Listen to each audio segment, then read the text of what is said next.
Good morning, good morning, good morning. How's everybody doing? There's a lot of people here quickly already. Thank you, thank you. First disclosure quickly, Jeremy can't make it, okay? So when I set all this up, it was before he was able to get back to me. He can't make it. Morgan, on the other hand, is going to try and do it from the road. She has to bring her car in, and she's going to try and do it from the road. So we may see Morgan. But full disclosure right up front, Jeremy can't make it this morning. But don't worry, we'll have him back. The plan to have him back is it's going to be a panel this time. We're going to have a bunch of you here, and he's going to sit there in the hot seat and answer your questions. It won't be the hot seat. You guys are awesome. But that will be the next plan. He'll come and just sit down. It's going to be in July because we are fully booked for the next 3 weeks, but it'll be in July. And we'll probably see him on Canada Day. So our Canada Day Canadian Heroes special is coming together wonderfully. Lots of doors opened up after that Jeremy special. So I can already tell you that we have Chris Deering. He's going to be coming on at some point in the very near future. Plus, he'll be on, likely be on the Canada Day Hero special. Bridget Belston got in contact with me. She definitely will be on the Canada Day special, whether she's on the road or not. She's going to make it. But we're also working out a date for her interview.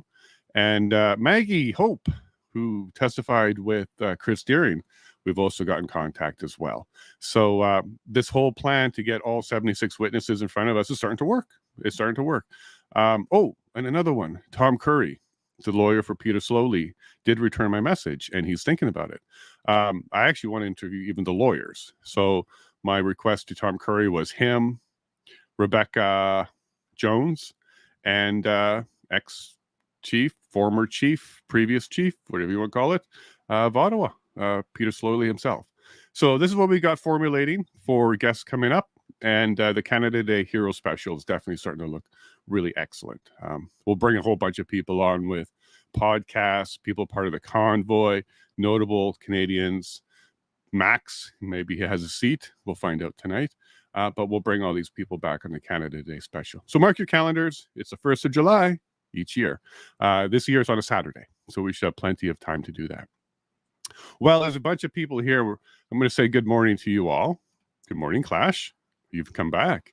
I'll be doing my best to listen in as work, and we'll be busy this morning. This is a great background show. Okay, so putting it in the background is great. We have the visuals. You get to see this guy who needs a bit of a trim, just a little touch up though. But put it on the background. It works well. I do listen to it as well. I got to catch up into some things. But yeah, it's a good background thing, and it's great at work too, because we do keep it kids in the room friendly, the morning show. So you shouldn't have to worry about your guests or anybody else hearing something. It's going to be just fine to play in the background. Works great in the shop, works great in the barber shop, and all that kind of stuff. So go ahead and play it there too. You have my permission. Anywhere you would have put CNN, put me. You'll enjoy it more. Ellen, I'm on the run. I'm on the run. No, listen, this was amazing, Ellen. I was truly, truly expecting a wave of hate to come, because there's a lot of people on Twitter, oh, this guy, that guy, white supremacist this, racist that, and all that kind of stuff. But you guys, the Plaid Army, you guys are awesome. You guys came, lots of chats, about 2,000 of them, over 150 likes on that video, and not a single dislike. That's very, very peculiar for my numbers, because usually if we get, a decent audience, we'll have somebody that dislikes it and lets us know. Not a single one. Over 1,000 views on YouTube already, not a single dislike. This man is highly respected. Highly respected. Not just, a leader of something that's kind of got together. He's highly respected. And we found out why, didn't we? Because he's a very good gentleman. We really liked him. We liked him a lot. Good morning, Lynn. Welcome. I think I saw you in the chat. There were so many of them. They were flying by, and I saw a lot of you. But welcome back, Lynn. I'm really glad you found us, and I'm glad you're going to become part of the Plaid family in the mornings, Plaid Army in the evening. Let us know, Lynn, if you're going to keep coming back. Hey, Phil. Good morning to you too, bud. Very nice to see you. And Pad just sending out the love. That's awesome. And good to go for Zach. Yeah, I'll bring you on in just a sec, buddy. And then Joe, you made it. I sent you a link if you want to come in and have a comment there, Joe. Even if you just want to pop in for a few minutes and let me know about your observation, that'd be great. Azario, how are you doing, buddy? Are you back from the States yet? Have you done that trip? Let us know. And you're saying good morning, Joe. Cool. All right. So I already got Zach here. So let me bring Zach, and I'm going to put on. Oh, right in the middle of your coffee drink there. Morning, everybody. Good morning, buddy. Yeah, so I was waiting for your most difficult time to bring you on, and then I clicked that button for you. So yeah, I'm just kind of juggling kids right now. mm-hmm. You know how it is. I gotta. She's almost 1, and so her sleep patterns are kind of all adjusting right now. So it's kind of been a bit of a grind right now, mostly for my wife, but yeah. Well, here's a question. Maybe you can help answer. Do you know what time the polls open today in Manitoba? I'm not sure what time they open, but I'm pretty sure they close at 8:30 Manitoba time. Okay, so it's 8:30 Central. It's usually 9 o'clock that they will open. But I am in touch with the PBC camp, and I'm just waiting back for some confirmation on time slots. I've asked for 30 minutes from Max before results, 10 to 15 minutes from Max after results, if possible. Mm-hmm. Yeah. He might be too much celebrating. Who knows? Yeah, and I'm not sure how long it'll take to actually get the results in. Like, right. since it's such a small, or like there's only 4 elections going on tonight. It's not like a big national one. I'm pretty sure it'll go pretty quick as far as the reporting goes. And I'm sure, like, I've worked elections before, I've scrutinized elections before, and most of the people have been there all day and they're ready to leave. So they want to kind of make that process quick, get everything counted so that they can submit it all. So I'm hoping that'll only take a maximum of an hour and a half, but who knows? And that's as long as everything's free and clear, which I'm sure it will be. It's either going to come back really quick with a CPC, or is be a bit of a delay, and then maybe we'll get the announcement of a PPC.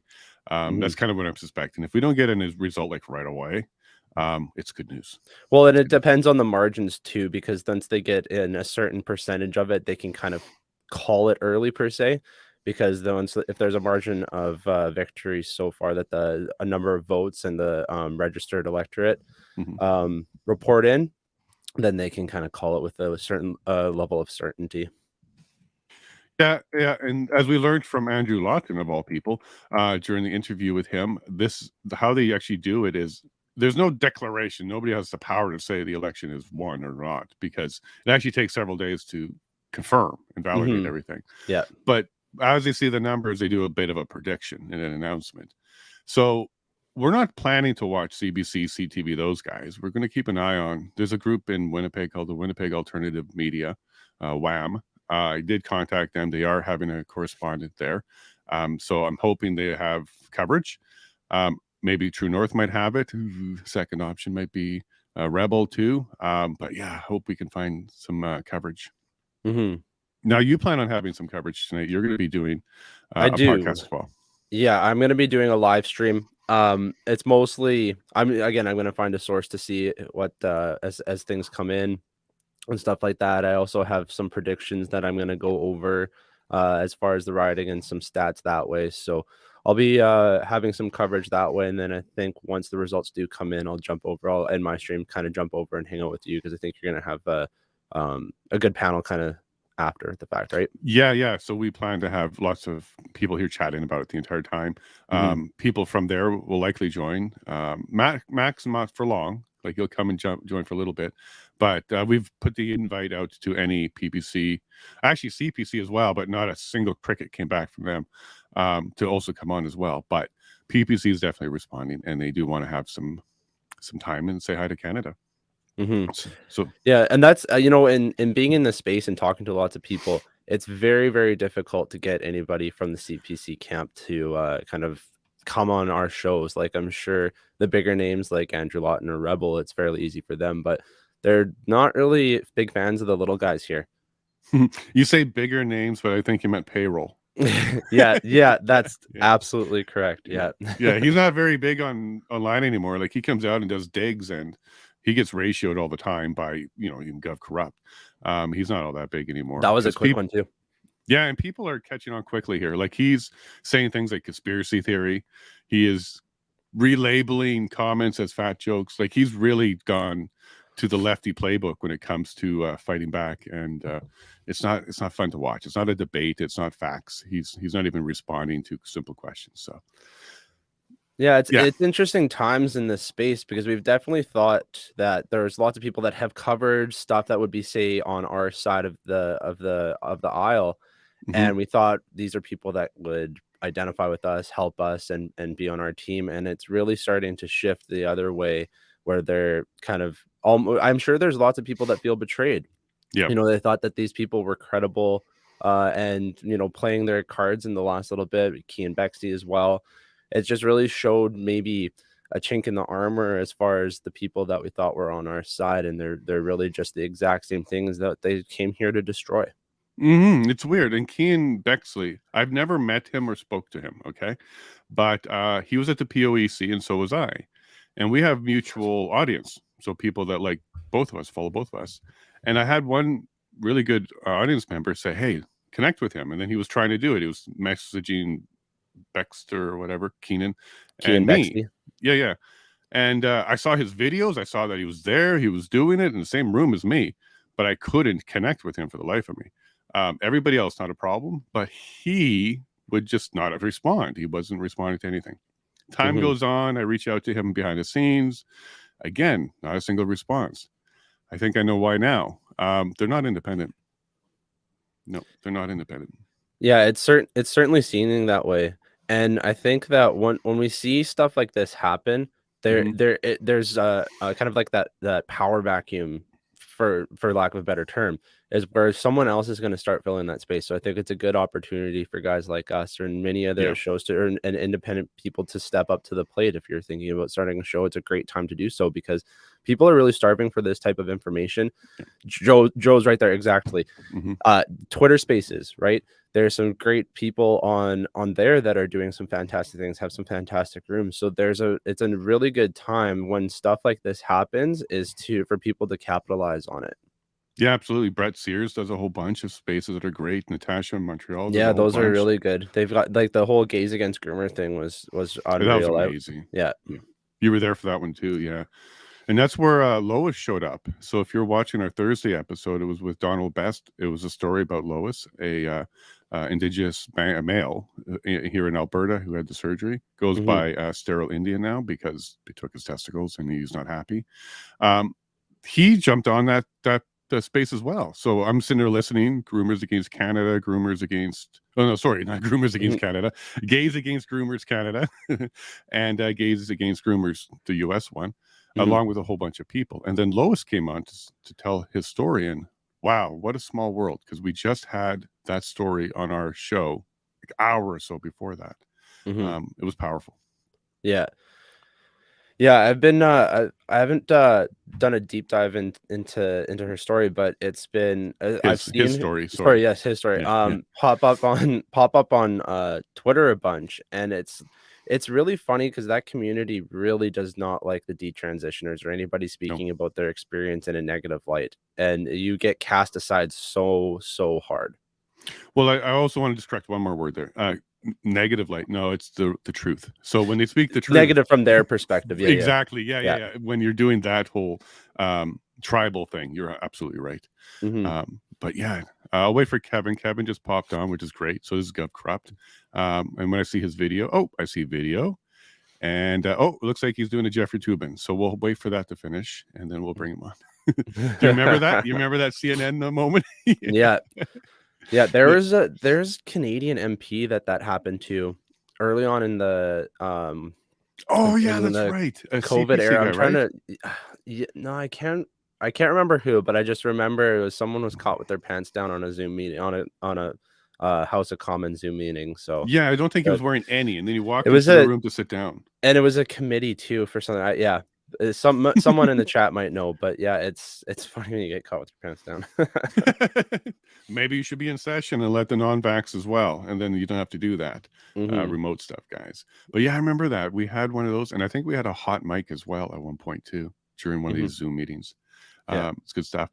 All right, so there's 17 people here, which is a really good morning for us. But they're here to talk about Saturday. We had a really wicked episode. So for the people that still just joined, Jeremy's not making it. Jeremy had some prior commitments. When I put the show together, it was tentative, and then it got confirmed late yesterday that he can't make it. Morgan, though, on the other hand, is trying hard to make it. She's taking her car in, and then she's going to try and do it from remote. But the purpose of this show is to just chat about the previous episode with some people, maybe cover some things that maybe you caught something I didn't see, that kind of stuff. You're most of the way through it now. And I don't know if you got to that part yet where he was talking about what you and I are doing, because we just spoke about that about 5 minutes ago, is exactly what we need to do, and not enough people are doing it. Because I thanked him for his time, and he says, yeah, look, we're wide open, nobody's talking to us. And Zach, I got to tell you, I'm a little bit sad. Chris Deering is a hero. He was assaulted, he went and testified. But if you look at his socials, nobody cares. Bridget, same story. I would expect thousands of people to continue to follow these people, but no, it seems like there's a big silence that happened after the POEC, and nobody's reaching out to them, even, well, what was supposed to be the alternate media, until us. Why do you think that happened? After the POEC, it went all quiet for them. Well, there was good coverage, but again, this is where some people just show their hand. I mean, I was watching lots of War Campaign, and War Campaign really, really grew during that time. Like your show, you were covering it as well. So lots of people were covering, and then just completely dropped off the map, didn't follow up with lots of that stuff. And you know, in War Campaigns, Jeremy does not like War Campaign. They kind of not sold out, but they didn't capitalize on something that kind of got him lots of followers. Now, I mean, to play myself, I just crossed over 300 followers on Rumble. I've been kind of hesitant to reach out to lots of these people because I don't have a big enough platform to really make it worth their while. But you know, maybe it's time that I really do start reaching out to some of these people and giving them a voice, because it does seem that like there aren't people that are willing to step up, and the people that again should have been in our camp kind of showed their hand as far as what they wanted to do and take the direction of their channel, which is just kind of odd. But so yeah, maybe I will start reaching out to some of these people. I was just really hesitant because I'm one of the little guys. Why would they give me kind of the time of day? I'm just going to do my thing for a while. So I was kind of focused on if I build that they will come type thing, and maybe it's kind of I need to reverse that and really give people that don't have the voice and go from there, you know. So yeah, I'd highly recommend that you miss all shots you don't take. So yeah, a no is the worst you're going to get. Actually, the worst you'll get will be an ignore. That would be the worst. It's actually good that they respond. And I don't fear the rejection. I want to, when I have someone on, and if I'm going to give them like my time and my audience and stuff like that, I want to make it a big audience so that these people actually kind of get a very broad spectrum of people being able to access their story. And so that's kind of more my hesitancy. Yeah. Not my skills and ability or fear or anything like that. I just want to give them the best opportunity. I mean, when I had Max on, I had I think I maybe had 200 subs on Rumble. Rumble's the only one I care about. I'm kind of shadow banned on YouTube. I've had a couple of bans there, so it's just like I'm really focusing on Rumble just because they do focus on free speech. I've had no problems with them whatsoever. So but yeah, Max was a big get for me, and even that was a big surprise to be able to get him on. Some of my guests I've kind of punched above my weight, I feel, but it is definitely time, I think, that I'd start focusing on you know, some of these people that are less focused on in the media, because it is important to get their story out, you know, especially people that you know, testified in the POEC, because their story, and the NCI too, because their story is so important to Canada, and there's definitely not enough people that are listening to those stories. No, it's amazing, and you're right. War Campaign, me, a bunch of others kind of dropped the ball at the beginning of December. You had Christmas and winter, and then, it didn't happen anymore. And I would kind of just say one more time, don't worry about your numbers or your audience or anything like that. It's kind of like the vote splitting old wives' tale. It's not real. They'll come on if you have 1 or 1,000. What they want to do is talk and get their message out, even to just one. And they're not discriminatory that way. I found nobody that said to me, hit me up when you're bigger, including Max. It was like the most important thing with them is time, whether or not their schedule will accommodate it. So if you're flexible and you can like pre-record, it's a little bit easier to get them. But if you have a set time that's live, it could be a little bit harder. But I've had nobody say so far, you're not big enough. So well, I just more do that is like I want to maximize their benefit to it as of well. course, but giving them no audience is no benefit. Giving That's them true. some, Yeah, right? So even absolutely. then, you're increasing the value for them. For But sure. that's really nice that you think about that, and that's probably why you do get people like Max who show up and some of your other guests. You want to talk about your last guest? I think it was Laura Lynn Tyler Thompson. Yeah. Yeah, she was incredible. She blew me away. I'd watched some of her stuff before. You know, some of the stuff that she's done with Mark Friesen, Mm-hmm. and they've been touring, doing their freedom tours and stuff like that.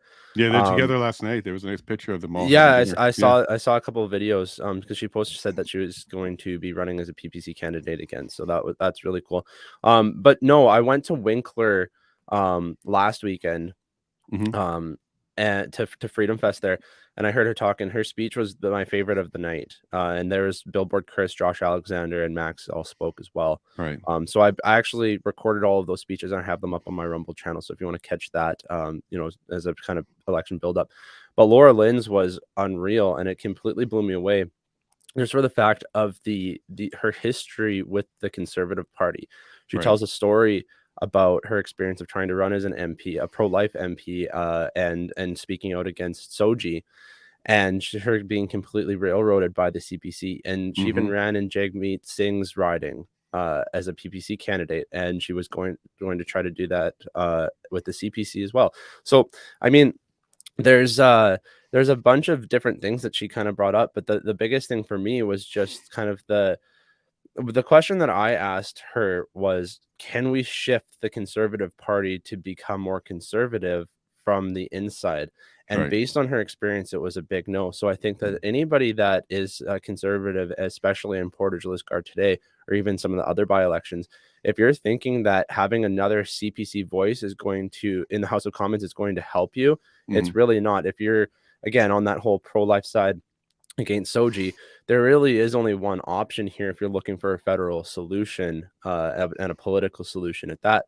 But it's the People's Party. They're the only ones that are talking about that. And so I think that having Max, and this is where I think this election is kind of a huge tipping point in Canada, and she agreed with that, is because if Max gets in, then you're going to have that abortion bill brought up as soon as he can. And that will really show, it'll expose the Conservative Party, which I think is a positive for the PPC, you know, but it's really just going to showcase that these people aren't conservative anymore. You cannot fix that party. You have to either expose them so that they start shifting externally, or just let them die. And I think that is a completely good solution too. The Conservative Party of the past failed, and they had to have other parties kind of rebuild it.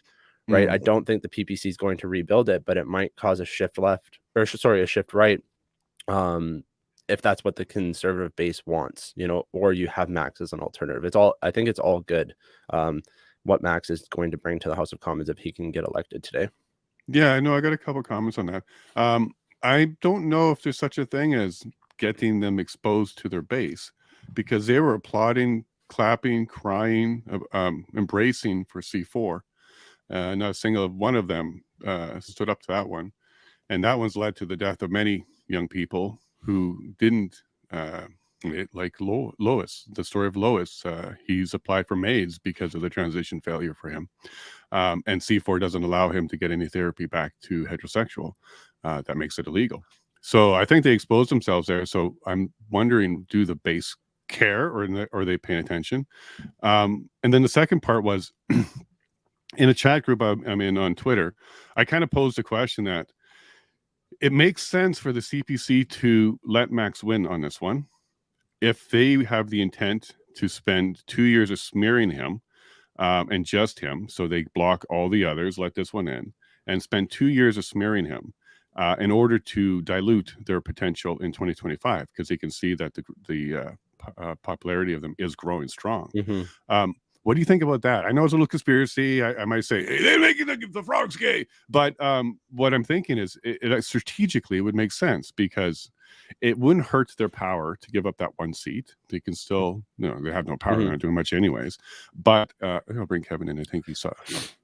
But what it would give them to do is 2 years of like Russia on Trump, like we saw. 2 years of the media just going nuts on him, calling him a whiner, undermining him in the House, controlling that entire narrative, and making it seem like he doesn't know what he's doing. And if that's their strategy, they think it might work for maybe 2025. What do you think? Do you think that's a possibility? That, you know what, it could be a possibility, and that's why they're running the most boring candidate in Porter's Liscar right now. He's trying to win from the basement, and who has like very limited public appearances, especially the ones that have kind of been. It hasn't been him promoting himself. No. It's been probably people on our side that have been asking him hard questions, recording it, and putting it on the internet. So I could kind of get behind that. I don't think it'll work. Personally, no, I don't think it'll work either. Yeah, the pushback on that was, and I agree, is if you vote Max in Manitoba, if you're listening to this at all, think about this one. You're not just voting for Max. You're going to get the entire party, like the entire party, the resources, all the minds, everybody's going to work. They're all going to get behind Max 100% if he wins.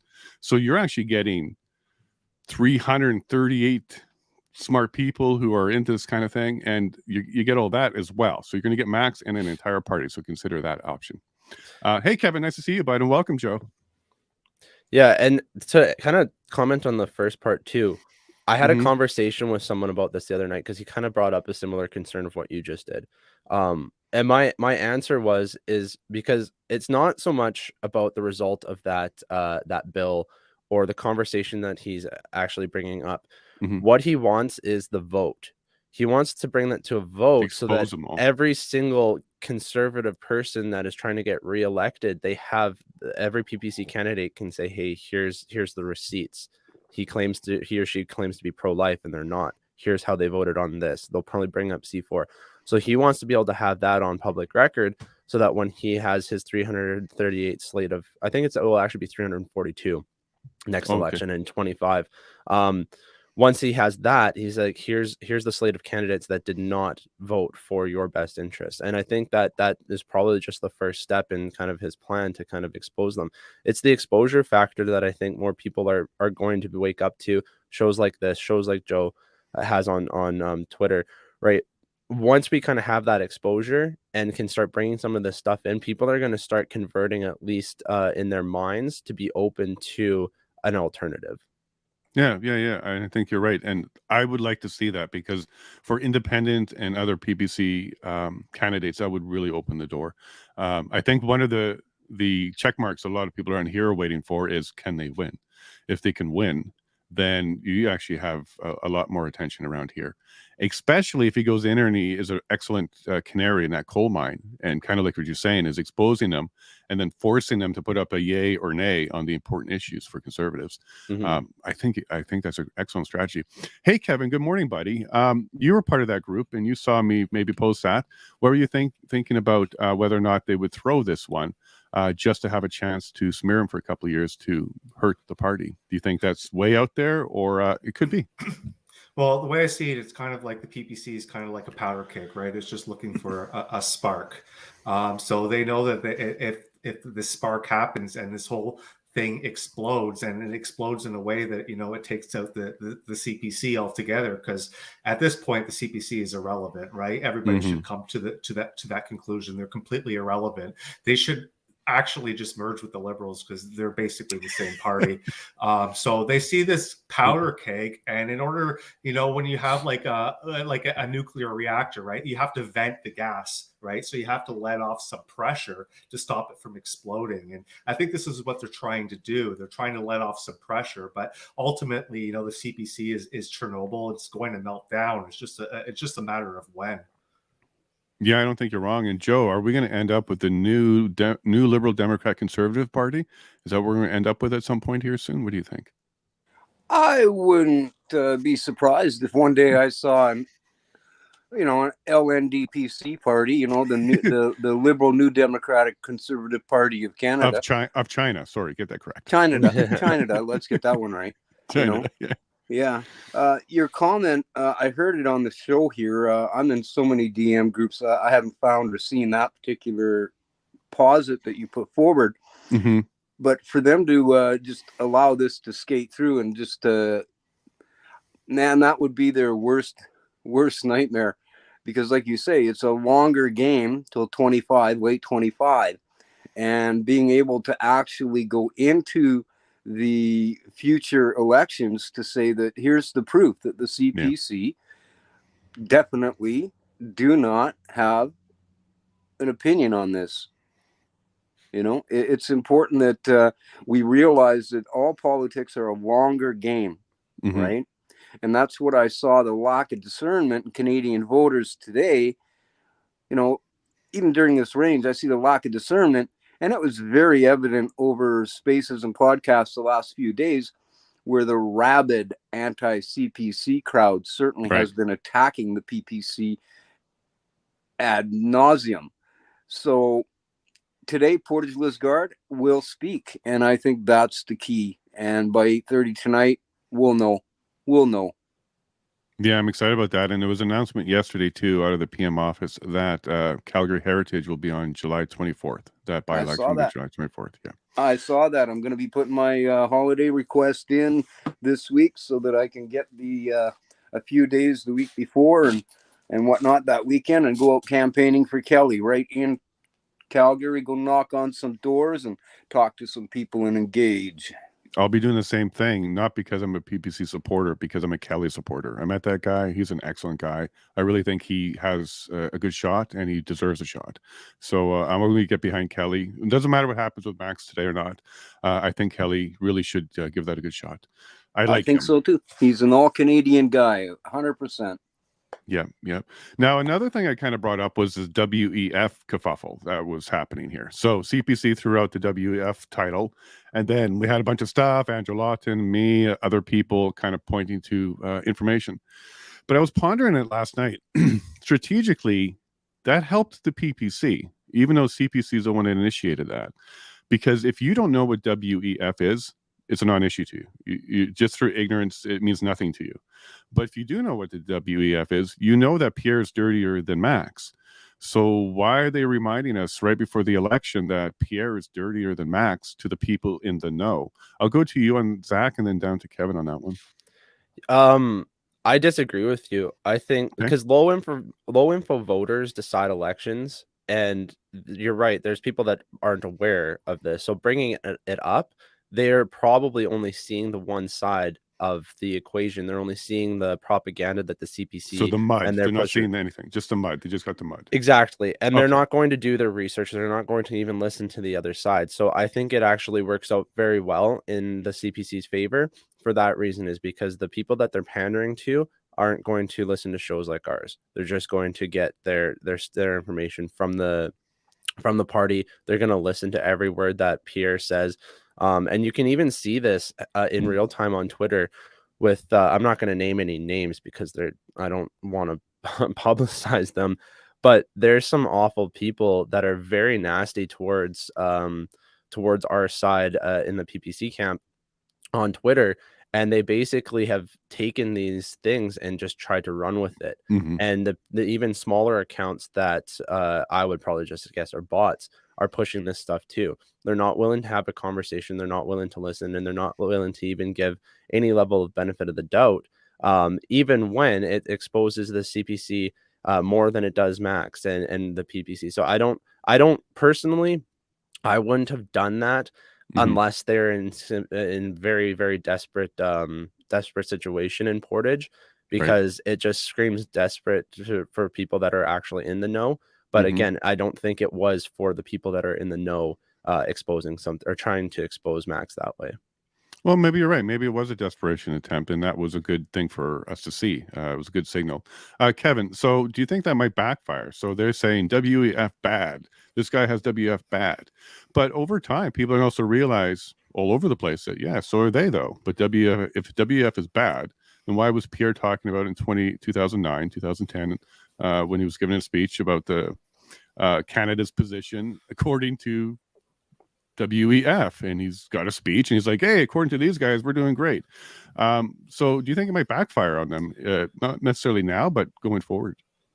Well, just the way that I look at it, right? Because I like to look at everything from a bird's eye view. So the mental gymnastics that are going on right now. So the Conservatives, they're like, you know what, the Liberals, they're always blaming Harper for all of Canada's woes, you know, this and that. It's all Harper's fault, and Harper hasn't even been in power for 10 years. And then they come around and say, hey, look, Max was at the WEF 10 years ago. So they're walking on two sides of the aisle there, and then they refuse to admit the fact that he was in Davos, whether he was, you know, at the events or not. It really doesn't matter, because he was still there under the CPC banner. So they're trying to, you know, discredit him for going while propping up the party that he was supporting, while at the same time ignoring the leader of the very same party for going as well. So it really doesn't make sense to me what they're trying to do, because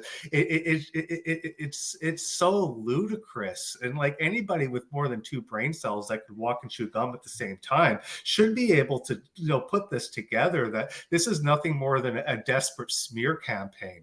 And you know, it's really sad. It's kind of like when you corner a rabid animal, right? It's going to go out and bite. And I think that it just alludes to the fact that the CPC as a whole, as a party, they're very desperate. And you know, when we had Andrew Scheer, the whole party was like, oh, you know, we need more progressive vote. You know, let's shift to the left, and that didn't work. And then you had Aaron O'Toole come in and says, oh, we need the progressive vote. You know, let's shift a little to the left, and then he was kicked out. And then we have Pierre coming in and said, yeah, we shifted to the left over you know, Scheer and O'Toole, and we abandoned our base. But oh well.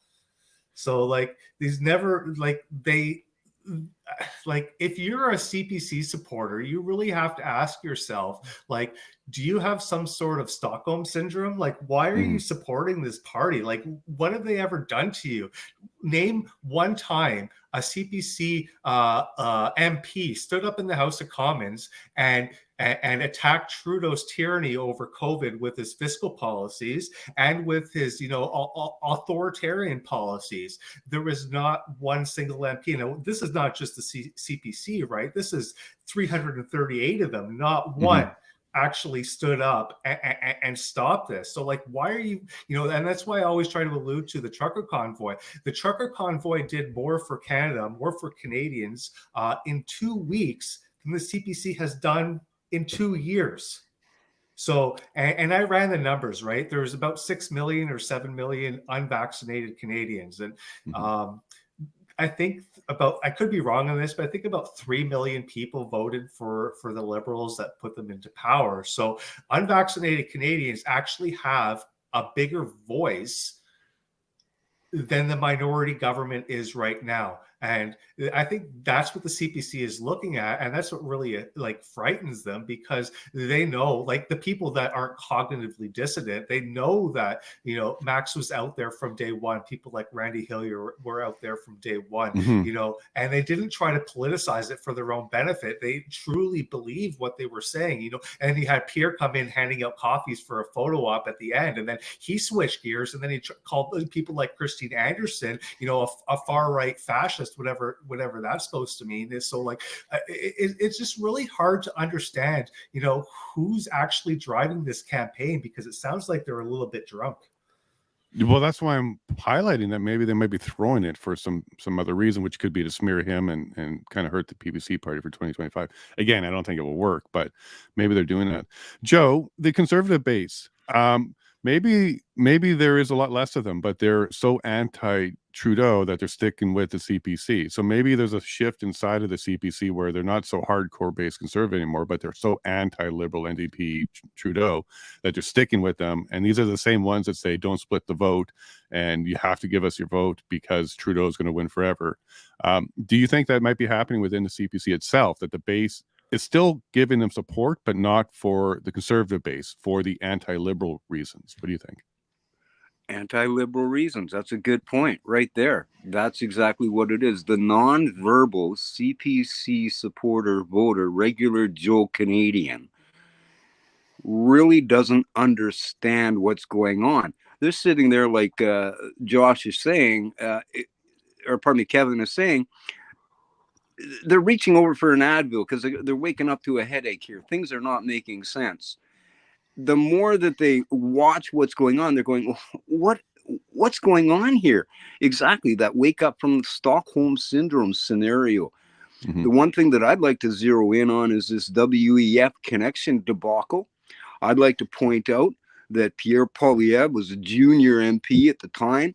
He was basically a know-nothing MP on the scale of Canadian politics. Mm-hmm. Max at the time, you know, sitting as a minister, he's going to this, he's looking around, he's hearing stuff. He was at that time calling out everything that he was going to the Davos meeting. The issue in Afghanistan, he was calling that out. He was calling everything out that far back, that this was wrong. And he was attacking the party constantly since that time up until the leadership debate. Mm. The thing about the WEF is so many people don't understand how deep in bed the Canadian government is with the WEF, but not necessarily the shadow corporate WEF that the world sees. I'm talking about the departments and the committees and the subsequent subsidies of all of those organizations. And the main one that I target, and this is what I brought up on the evening of the night before you had Max on, when I was teaching people that you need to be more involved understanding who the Organization for Economic Cooperation and Development is, and how many Canadian ministries have departments that are solely focused on attending those meetings and forwarding that agenda. And that's the big issue that we've got to worry about. Seriously, that's what's coming down the pike, and that's why we need to have a voice like Max in Parliament. Right. And that's why we need to keep doing shows like this. Zach, do you think the CPC back then realized Max might have been a handful? He might be trouble in the future, because like Joe was saying, even back then he was canarying even them at that time. Do you think maybe that trip to Davos might have been a long play for them?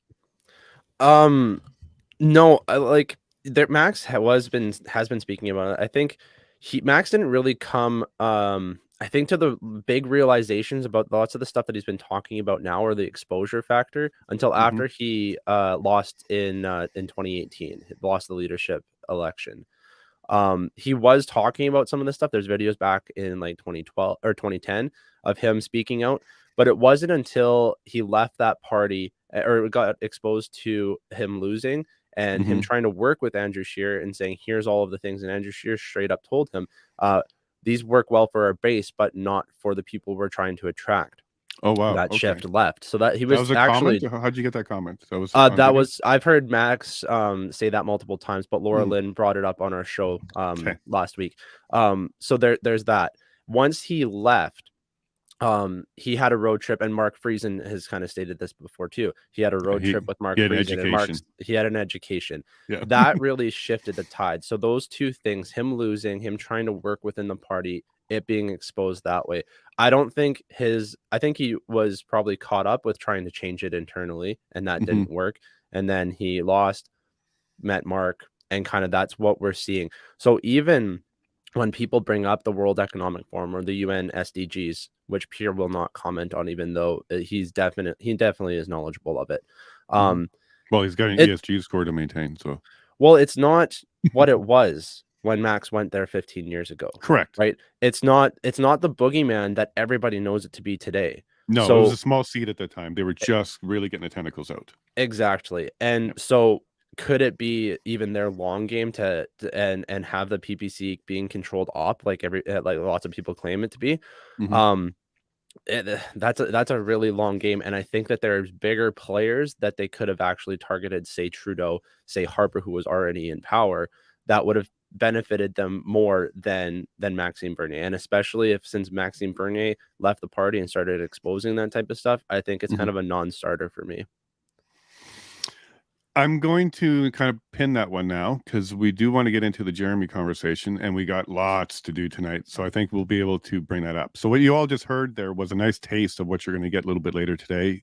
Zach's got a podcast. I'll have a podcast. We're going to meet at some point. We may do some sort of crossing where he's hanging out with me. But that's a little taste of what's to come. There's a lot to talk about. WEF, CPC, PPC, SDG, ESG. ABC, elemental P, it's all going to be there. But now let's change and shift gears over to Jeremy, the video of Jeremy.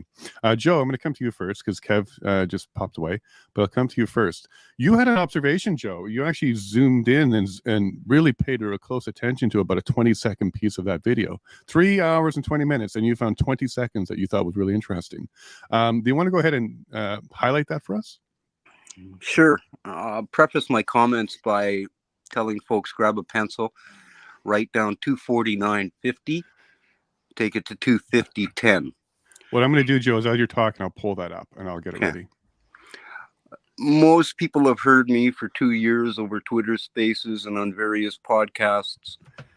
Part of my history, my education, my profession is as a communications expert. I listen and I watch. Why I like social audio is it takes away the visual, and you really got to zero in on the audio. So your messaging has to be right. But when you have that visual, you have a different dynamic of communications. What I saw during that 20-second period told me everything I needed to know. Absolutely everything I needed to know. Yeah, you've got them on their edge of their seat, and I'm clicking and stuff. Keep going, Joe, without getting too much detail. Okay. Part of understanding for me, now you have to remember, I was deeply involved with the Freedom Convoy in February and March of 22 on Twitter Spaces. Multiple off Twitter contacts through different formats with individuals on the ground in Ottawa, including a pipeline to the back door of the communications individual with the Freedom Convoy Corp. So we understood in Spaces really what was going on. The involvement of Diagolon at that time was extremely concerning and disconcerting. Now, there's one thing to get away with trolling the Canadian government. It's another thing to troll the Canadian people. And it's totally another thing to cross a particular line. Time immortal. Time immortal. So here's wives and families are off limits.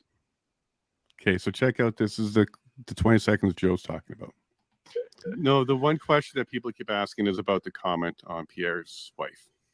And they want to know, yeah, that's the only thing that comes up all the time. Everybody has a lot of support, but that's the one thing that I keep getting asked to ask you. Yeah, because I got to do my job. Because they're captured by the media apparatus. Yeah, and they think and feel what it tells them to think and feel. Yeah, that's why they're upset about it. So that's the clip. So Joe, you want to go ahead and tell us what got your attention on that? Well, sure, because I understand the media probably better than many other people. I call them straight what they are, prostitutes, straight and simple in this day and age. Now, the media did not tell anyone who had a thought on this what to think, because most of the people that had a thought on this were exposed to it prior to the media picking it up and running with it. Mm-hmm. The prostitutes only ran with it because they saw the division within the followers, as well as the federal marching orders to flood Canada with malinformation, which was so eloquently presented by Andrew Lawton, of all people. Now, it sounded very much like what I just heard for those 20 seconds sounded very much like a sidestep story without the story. The real story is a change in behavior and the kind that is visible and discernible over time. Now, you, as I've said myself, and through that DM I sent you and many other people I've talked to, I myself was appalled when he made the statement, just as I'm as appalled whenever the statements are made about Sophie. Wives and children and family of politicians are offline. You don't go there. He went there. No need to go there. Now, family is sacrosanct, and if the battle is fought by lowering our moral compass, it's lost before it even starts. Now, I really don't think Jeremy's boat sunk at this time. No, I don't. He's still a freedom fighter. He's still a brother Canadian. I support him being in opposition to the tyranny under which we live. But at this point, he just has a lot of work to do to catch up with the rest of the flotilla in what we're dealing with. Well, in just a little bit of defense, I'm just going to throw it out there. Jeremy's not a politician. He's not running for office. He's a comedy genius, frankly. So I don't know. Is it still families off limits if you're not a politician, you're not running, and you're just a public and you get to tell jokes? Because you see in the States, they're all over Trump's family. You see up here sometimes there's good news and bad news. And sometimes, like, Justin will bring forward his family, bring them forward, put them in the public light, kind of use them. So he's exposing them. So it's kind of difficult to walk that line. Now, as a politician and wannabe politician, which a lot of the left remind me, I'm just a wannabe. I also have that concern. I don't want my family attacked, but I'm also taking that calculated risk by stepping forward with them. Kevin, if you're there, I might throw it to you if you show up on the screen in a second. But I'm not sure I 100% agree there, Joe, that as far as citizens are concerned, politicians and their family are off limits. I'll go to Zach quickly. What do you think about those comments, Joe? Or Zach? I am so on the fence in this one. I agree. It was comedy, and for comedy has to kind of straddle the line of making you feel really uncomfortable while thinking something is funny at the same time. You have to be disgusted at yourself for laughing at it. And if you can get someone to do that, that's, I think, and lots of comedians share that opinion. You have to kind of make someone feel guilty that they find something funny. So from that perspective, it was an attempt, and I don't think it landed from a comedic perspective. And I think that's more or less what he was trying to do. He was trying to be funny. He wasn't trying to actually belittle his family or Pierre's family in that way. But I mean, it's something that I try to protect my family from too. Just as soon as you start putting yourself out there, you're open for targets. You know, one thing I saw way back when was with Trump's son Barron, how it was disgusting, the things that they were saying, and it was actually the mainstream media that was doing it. It wasn't it wasn't comedy. It wasn't someone in their woodpile saying some offhanded jokes. It was the mainstream media that was doing it. So I don't know, I'm so on the fence with it. For me, the joke didn't really land for me, but I'm sure some people did find it funny. But I think the bigger thing at play is when you have the media apparatus and stuff like that running with it to try to smear and make Jeremy's life worse. I think that we see that with cancel culture. Louis C.K., the same thing happened. Like there are allegations and stuff like that with lots of comedians such as Chris D'Elia as well. But if you don't give these people the platform and the ability to say what they're going to say, then it starts chipping away. And once comedy's dead, then people aren't going to find lots of joy in life if you can't actually joke around and have some fun. So it's the slippery slope argument is what I'm seeing of why everybody kind of plastered it everywhere is because they wanted Jeremy canceled. Right, of course. And Kevin, redemption and apologies and all that kind of stuff, it plays a role. There's a place for that. But when it comes to free expression, free speech, having to be unapologetic is actually sometimes the right move moving forward. But what we also saw from Jeremy on this one, it was not only is he unapologetic about his art, he found that maybe sobriety was a path forward for him, given the state he was in during that joke. So one of the things that came out was he's now 9 months sober. That was the last time him and Morgan drank, and they made a mutual decision for sobriety. He's not blaming the joke. He's just saying it was a bit of a catalyst. It was kind of an eye-opener. Maybe he was very angry, and there was a lot of stuff going on at that time. Again, non-apology for the joke, but recognizing that maybe he was in a different mental state at that time, maybe inebriated, and because of that, he's gone into sobriety for 9 months now. What's your take on that when it comes to redemption for this? Well, I just want to go a little bit back to what we were talking about in terms of going after family, right? So the way that I see it is if you're going into a public figure, then you're opening the door for your family as well. So it's not just you; it's your family, and it's very interesting. So they always seem to pick these people that have young families or attractive spouses, because on one side, right, they manipulate the politician through their families. So they have dirt on them and they say, listen, if you don't do what we say to do, or you don't toe the line, we'll make things really difficult for you and your family. So number one, they're already controlling your family. And when I say they, I say, the international banking cartel, the financiers, the people that, decide elections and decide who's going to win. So they're already controlling your family. And then on the flip side, they create this narrative that's saying that you can't go after these people's families. So it's another do as we say and not as we do. So it's just more hypocrisy, right?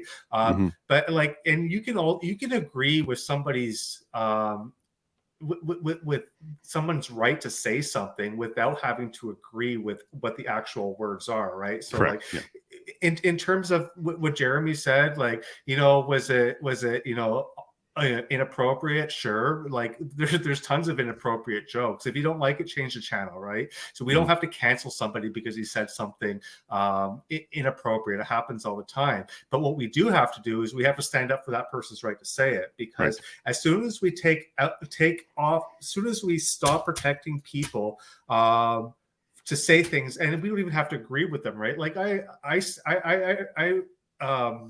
I'll stand up for the left, or for anybody along the political spectrum, no matter how ignorant or how ludicrous their idea is. I'll stand up and protect the right to speech. And it's not because I agree with them, it's because I don't want to have my right of free speech threatened when I have something valuable to say. And that's the whole point behind freedom of speech, right? Is to protect speech that we don't like, that we might find offensive, that we might find hate speech, which is something else that to me doesn't really exist. Hate speech is just another authoritarian term that's used to try to shut down debate and cancel anybody that they don't agree with. So in terms of hate speech, I don't think it exists. It's just a made up term. So like, in terms of what Jeremy did, you don't have to agree with what he said. You don't even have to like the guy, but you have to respect and uphold his right to say it, because as soon as we take that away, then you're really challenging the foundation of freedom of expression and freedom of speech, and that's a very dangerous place to go. Absolutely. And Joe, one of the things that I've noticed, and yeah, Kevin's right, we do stand up for freedom of speech even when we don't like it. It's coming from the other side. But here's the thing about jokes. Jokes actually have some powerful things. And also, I think everybody agrees it was a bad joke. I don't think there's anybody supporting that it was a good joke. It actually had good humor and it made people laugh. I don't think anybody agrees with that. It was just a really bad joke. But there are some limits, and sometimes jokes can be very powerful, Joe.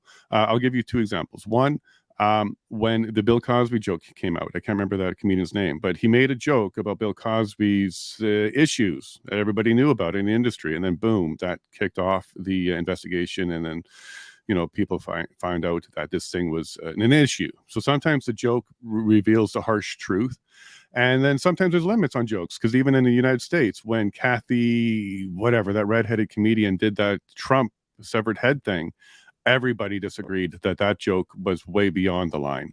Or sorry, everybody agreed that joke was way beyond the line. So even jokes can go too far, and sometimes jokes can cause things to leave the comedy club and get into the real world and make things happen.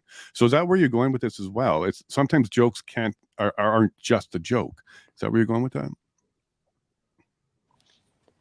Yes, it's just a joke. It was a poor joke. Poor taste. But one has to realize that Diagolon was making a real impact on Canada at the time. In some way, shape, or form, one must agree that Diagolon was making an impact on Canada. So you're saying that takes them up from a comedy group to something more. Exactly. Now there comes this point of you have some kind of responsibility, some kind of an accountability, especially if you start to gather a following, because now he's an influencer. And this is the problem. A lot of people that are influencers have no clue of the responsibility that falls on them. Well, you can say that about Dave Chappelle, right? I think he's moved from comedy to influencer to political. He actually can move the wind a bit. He's moved a little bit from just comedy to lots of political influence as well. Is that where you're headed with that? Absolutely.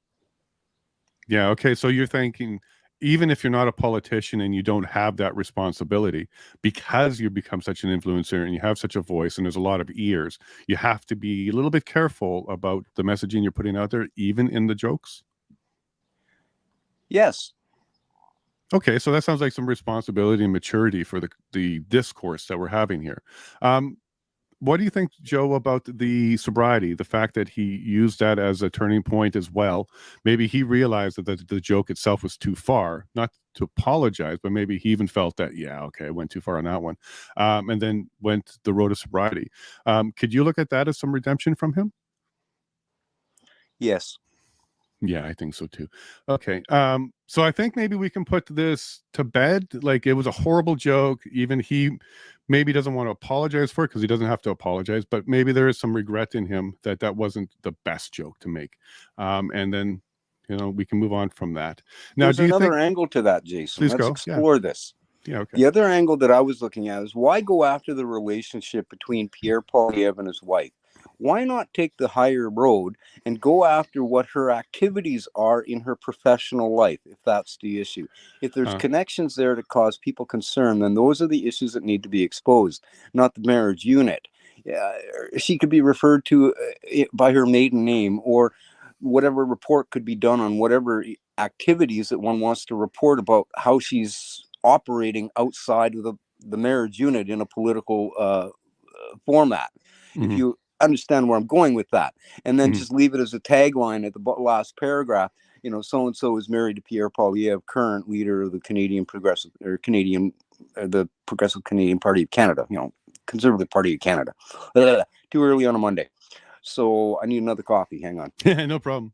So it's a matter of forming and framing it in a light to influence, right? That's the purpose. Because if the purpose was just to sit there, get hammered and tell jokes, well, after so many thousands and thousands of people tuning in, people are going to start to have opinions. And if you're influencing their opinion, it's best that influencing be done for purpose, not for humor. Now, a quick question for you, Joe. Other than hearing about the joke, did you catch any of the episode, like even the context around the joke before, during, and after that joke? Did you actually listen to that part of it? I did. I listened to the whole episode a couple of times. Now, would you agree, though, that it wasn't necessarily an attack on her? It was an attack on Pierre through her, like he was attacking Pierre. Yes, exactly. And that's my issue. Attack the person or the person's positions directly. Don't attack the person through another person. Okay. And I think that's your point here, is don't leverage the family circle to get to your target. And you can see how, she's an attractive woman, and there's a lot of, there was conversation around how did he get her? She's a very attractive woman. But you mix that with alcohol, you mix that with your disdain for the man, and you also mix that with the fact that they are actively targeting you, lying about you, and trying to destroy you on every single level. And freeze your bank account. Yeah, and I think cause all kinds of grief in your life. Exactly. Of course, he's going to lash out. Yeah, exactly. So you throw all of that into the mix, and I think what you can get is raw, unfiltered feelings about what's going on in his mind. But that's why I'm very proud of the fact that he went down the sobriety level, so he can take one piece out of that equation and, temper himself a bit, because what he never wants, and I'm sure of it, is he doesn't want to take him, Morgan, or the Plaid Army down. That's not his intent, and it's not what he's trying to do. So I think he's recognized that you're right, Joe. Once you become an influencer, once you get a big audience, and once you actually start targeting political issues and start getting into that arena, there becomes a blurred line between joking and not joking. Kev, do you want to comment on some of that? Well, again, I think it comes down to context, right? Like when I grew up, I used words that maybe if you actually look at the definition of it, and then if you look at the way that it was being used, they're two different things, right? So I'm not trying to, rationalize this away into obscurity, but I think and I could be completely wrong, but I think that what he was actually saying is that he found his Pierre's wife attractive in the word, and he said it in the worst way possible, right? So the words that he used, but ultimately that's what he basically said, that she was an attractive woman in a condescending way. So in the context of the way he used the word in question, I think that he was going. Was it inappropriate? Sure, but like we've all done inappropriate things, and what Joe said, like when you're an influencer, you have to be aware that you're always on the spotlight, and like for some people that may not be used to that and may not be prepared for every single thing and every single time they talk to be scrutinized, you're gonna slip some things that you may not say, especially when you bring in alcohol into the mix, right? Like so. The fact that he understood that he is an influencer, and the fact that he understood what the problem was, and the problem was, the intoxication, his mental intoxication at that point in time, and then he solved the problem.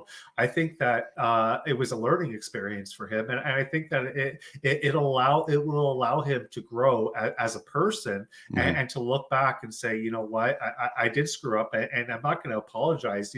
FYMM, right? Fuck you, mate.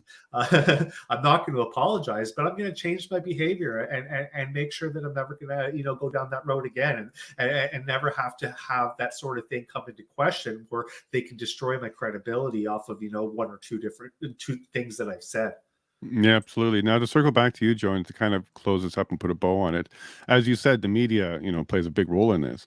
Our prime minister had blackface twice, at least, and he would argue that he was just having fun and it was joking, and he didn't mean to offend and all that kind of stuff. But that one fizzled away quickly. Twice we had this one.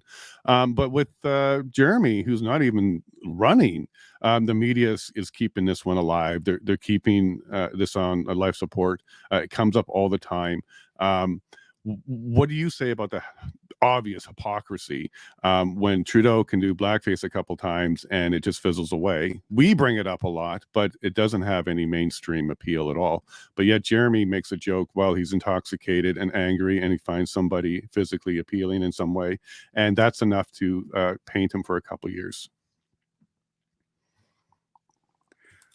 And if we want to take a look at it, sorry, I'm going to just kind of jump in 2 seconds. If you want to take a look at it, we can take the word that he used and apply it to government. The entire government has raped the Canadian family for the last 3 years. And no one seems to be upset about that. Nobody in the media anyways, right? So he basically said what the Canadian government is already doing to every single household in Canada. Absolutely. So I'll give you the last word on that one, Joe, and then we're going to move on. I'm going to take Railroad's advice here, and we're going to put a bow on this and put this one to bed. Go ahead, Joe. Have the last word. Well, I certainly believe that it is time to put this to bed. I elaborated that this did not sink his boat. This did not remove him from, metaphorically, the battlefront that Canada is dealing with. He's a part of the movement. He's an important part of Canadian mosaic. It's time to move on, but it's time to move on the higher moral ground, is my belief. Yeah. And I think he's done that with the sobriety and his Substack. He created a Substack about this issue. He didn't run away from the issue. He didn't flip up the middle bird to the issue, and he handled it on my show, I think, well. That's a good point. He did exactly what I would have expected somebody that had entered sobriety after an event like this. He stood up, he owned it, and he's trying to make it right, as you say, without the big time apology. Really, he doesn't need to do a big time. Oh, no. Sorry, I didn't do anything there. We lost him there. Maybe Diagolon did. I don't know. But he seems to be gone. As soon as Joe comes back, we'll bring him back. And Jesus has entered the chat. Yeah, no. Yeah. Well, I think half my viewers on that night was CSIS, and they don't know where the dislike button is. They don't want to expose themselves. But yeah, okay. So let's move on from that. I think we've put that to bed pretty well. I had one person reach out to me before the episode and said, look, I really like this guy, but I can't get past that one. Please ask him that question. And I said, look, I'll try. And then I approached him ahead and I said, hey, look, there's push on this question. He said, look, ask away. I can't guarantee you will like my answer, basically was his response. And then we did it. And then I went back to this person and said, so what do you think? And there was some more back and forth because she kind of missed the sobriety part of it. But then when she sat and thought about it, she's like, you know what? Yeah, I'm good. I'm past that one now. I'm back. I support him. Do you think that will help other people that was within even his own army that was not impressed with that? Do you think that's going to help now? We can kind of get back to business.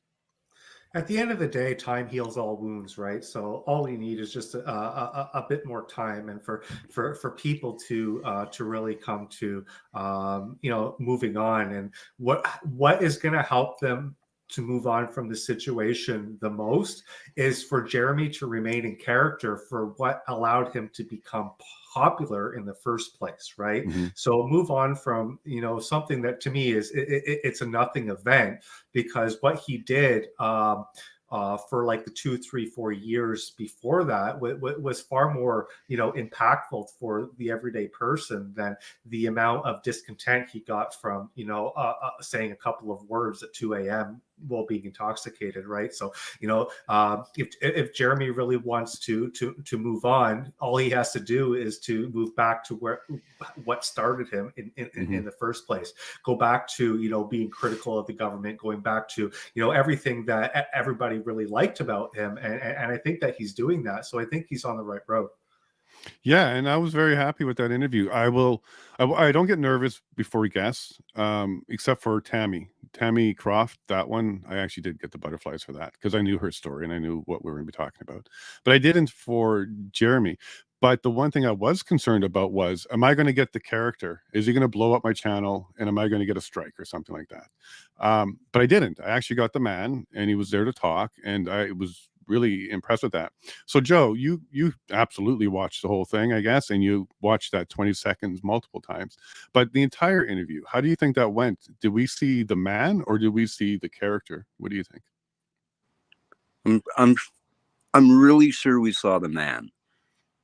Yeah, we saw the man, and there was no big mea culpa. It wasn't required. An acknowledgement.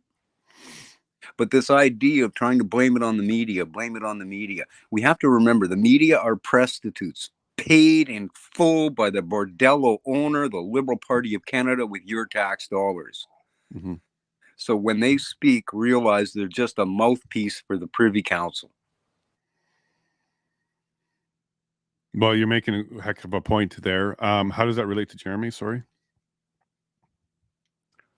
When the media took after him over it, it was Okay. after the fact. Just like there was a huge discussion going on in Discord with Diagolon. After that, everybody kind of knew it was a joke. Yeah, it was in poor taste. But, when the vice president of Diagolon is some cocaine addicted goat, yeah, okay, things are you got to take things with a huge block of salt, right? Pay respect to Philip. Yeah, exactly. He's the last guy I want, grabbing my pillow for a snack.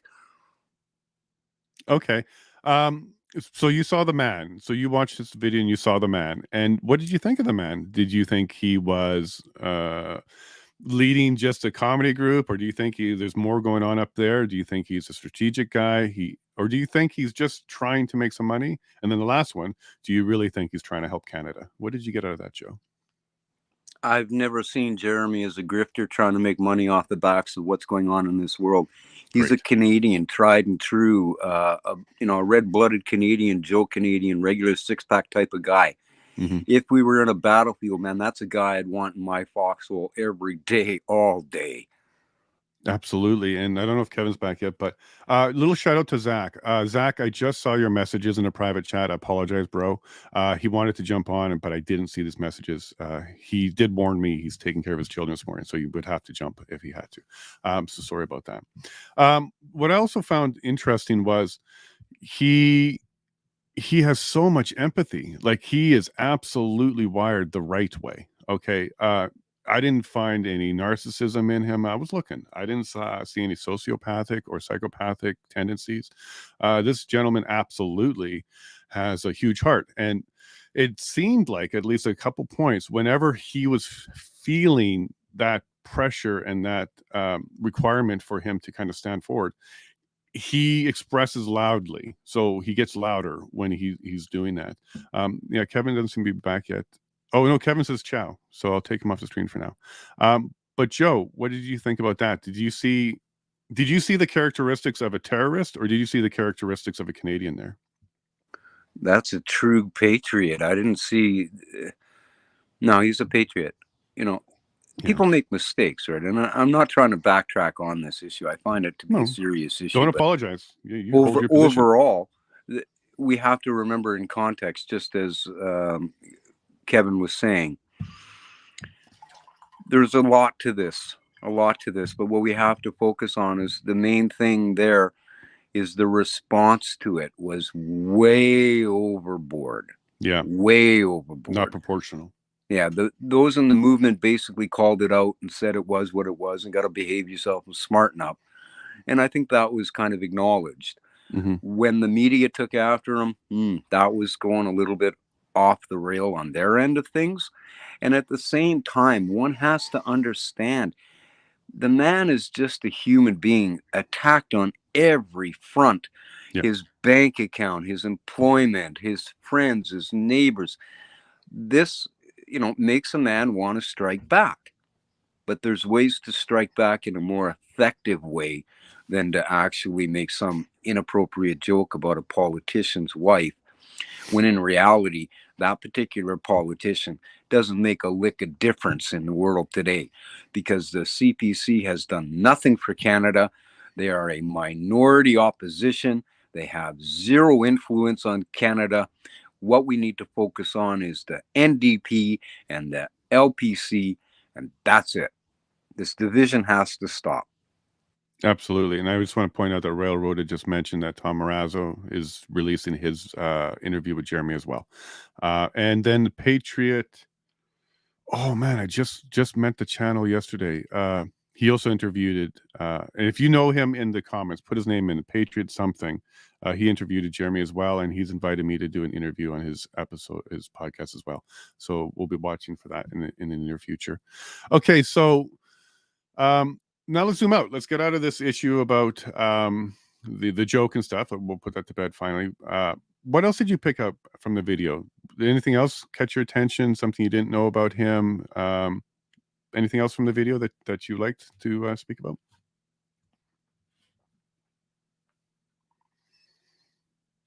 I'll take that as a no. Or your microphone no good there, Joe? Well, I'm sorry. I was listening to Tom Marazzo's teaser with Jeremy MacKenzie. Oh, okay. Maybe so maybe I'll try and pull that up while you're chatting, and then I'll play it for everybody. Remind me the question. Is there anything else from the Jeremy video that caught your attention? Maybe something that made you say, oh, I don't like that, or I love that, or I didn't know that. Let's talk about some other parts of the video that you did find appealing. What I like is the overall message that Jeremy was giving is, if you're going to step up and you're going to do this, they're going to attack you. If you're going to be a voice for freedom, be prepared to deal with it, right? Right. And that's Patriot Propaganda is the other channel I was trying to remember. But if you can give me a couple minutes, Joe, just go ahead and continue with the voice of Joe as I pull up this Tom Marazzo video. The voice of Joe on a Monday. Yeah. Yeah. It is an important day in Canada, a very important day. We know that the PPC have the candidate running, the leader of the PPC, Max Bernier, running in Portage-Lisgar today. If Maxime does win today and he attends to the House of Parliament, as he has said, he will be putting forward a private member's bill to open debate, to get conversation and discussion happening, not only in the House of Commons, but in the Senate and in committee and across Canada on the abortion issue. It's something that needs to come up. It's something that needs to be dealt with, because it's a key indicator going forward, whether or not we as a country, we as a people, we as humans are going to survive.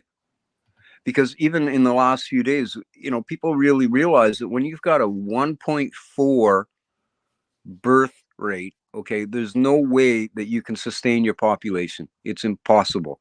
So we need to actually focus on the family, not to grab somebody's TM tagline, but we definitely need to focus on Canadian families and protecting Canadian families no matter what.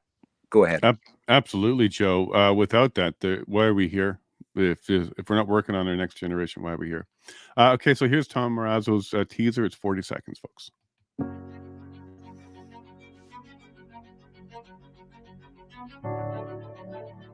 It's pretty wild what you can do when you say things that people don't want to hear. You want to be a problem and tell the truth. Everyone's going to hate you. People are going to try and kill you. Maybe they're going to do all these things to you. Like, that's what telling the truth costs you. You don't get rich and famous, and your life doesn't get easier for telling the truth. Very much the opposite. So it's like, what am I gaining from this? I'm like, I have to. I feel an obligation, especially to those guys that took literally not a bullet, but a bomb for me. Yeah, keep going, Tom. I like what Tom's doing there. Yeah, that's good. And he's got a point there. The more truth you speak, the harder this stuff gets, for sure. And you know this, Joe, right? Oh, do I ever. I have more haters now than I ever thought I would. Well, I'm also finding there's a lot of love coming too, especially when you get into Jeremy's circle. There is a lot of love in there. Morgan's an amazing person. Philip will put him to a side. Okay, we don't really talk about him too much. But the rest of the group, amazing people there. And one thing I pulled out, so I asked you the question, like, what did you pull out? And then I think I saw Stunt. He saw the Omar was his viral moment. That's what made Jeremy. But what I found interesting was Jeremy was under, what do you want to call it, surveillance or whatever you want to call it, well before COVID. So I didn't know who he was until just before the POEC. So I was not in that circle at all. But before COVID, he had the attention of the government. And do you think they maybe, spotted him and said, hey, that might be handy later. Let's just keep some tabs on him and let's see how we might spend this later. Do you think they maybe recognize that early? No, I don't think the Canadian Intelligence Service Agency is that proactive in their ability to actually manage something like that. They're much more reactive, not proactive. Well, they came out with that narrative pretty quickly. Like, there was a lot of liberals talking about it and pointing to it. So you think they just spun that up like real time? They said, oh, here's an option, and spin that up. Because they also did that with a Quebec group. I can't remember the name of that group right now. But there was Diagolon and then that Quebec group that they were trying to do this to. Well, we all know that Katie Telford has Gerald Butt on speed dial, right? So there's always that immediate response, immediate reaction that's available to the insiders of the Liberal Party. All they have to do is reach out to the rear guard. Okay. I'm sorry, I'm just chatting with Kevin right now. The Omar video, did you see that? Did you see Jeremy's Omar video in front of the Dalhousie University?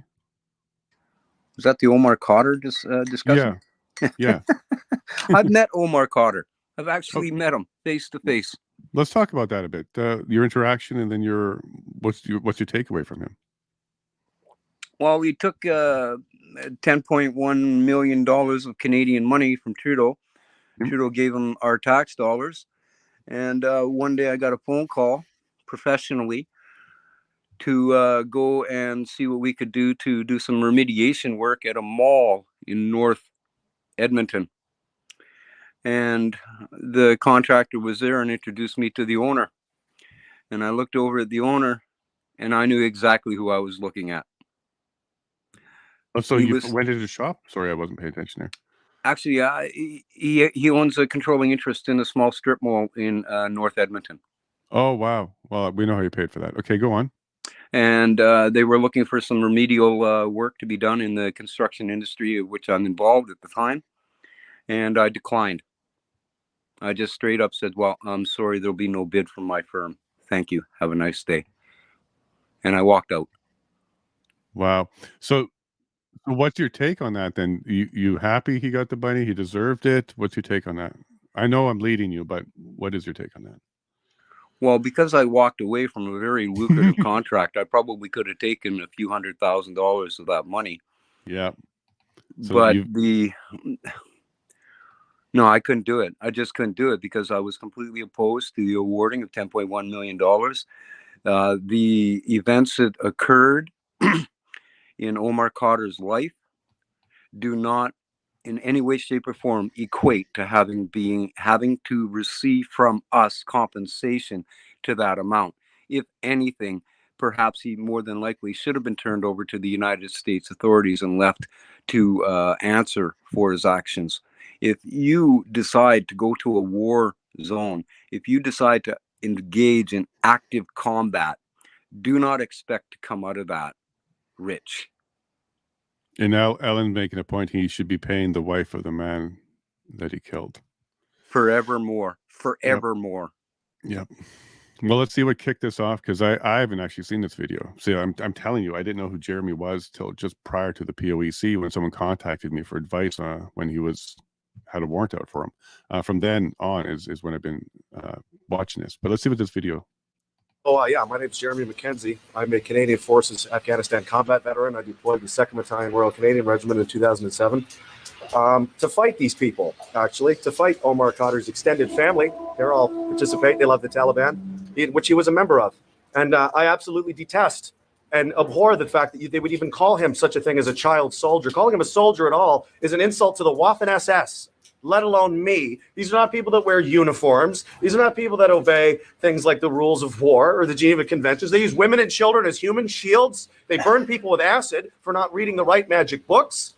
They're horrendous. They're monstrous human beings. They were raping children. They didn't care. They would blow up as many of their own civilians as they would do us. It didn't matter at all. And now Canada is leaving $150 million on the table meant for veterans because, well, we just don't have the time for that. While the government spends more money since 1870 than any other government in Canadian history. So in this environment, no, we just don't have enough money. But we will make Omar Khadr, the Taliban terrorist, a multimillionaire. And we're going to tell everybody that's got a problem with that to leave the building and leave the premises, including me, including other Canadian Forces veterans. And I have to be here to say this because many of the people from my platoon that were killed by Omar Khadr's little club aren't here to say that anymore. They're all dead. Chris Stanix isn't here anymore. Sergeant Donnie Lucas isn't here anymore. So that's why I'm here, because this is outrageous. This is a travesty. And I'm sick of staying home and staying on the couch and watching everybody just not say anything, because this is wrong. This is not what Canada stands for. It's not the country that I signed up to fight for, and it is certainly not the country that those men and women died for when I was over there fighting against him and his family and his friends. So I guess I'm the bad guy now. If that's how it's going to be, then that's how it's going to be. I heard nothing wrong there. Absolutely. That holy, I wish I saw that sooner. That is powerful. I can see why Canadians connect to him. That guy has a heart, and he's not wrong. Kevin, welcome back. Okay, so you've been listening, you've been doing some work, you've been changing the world through some trading.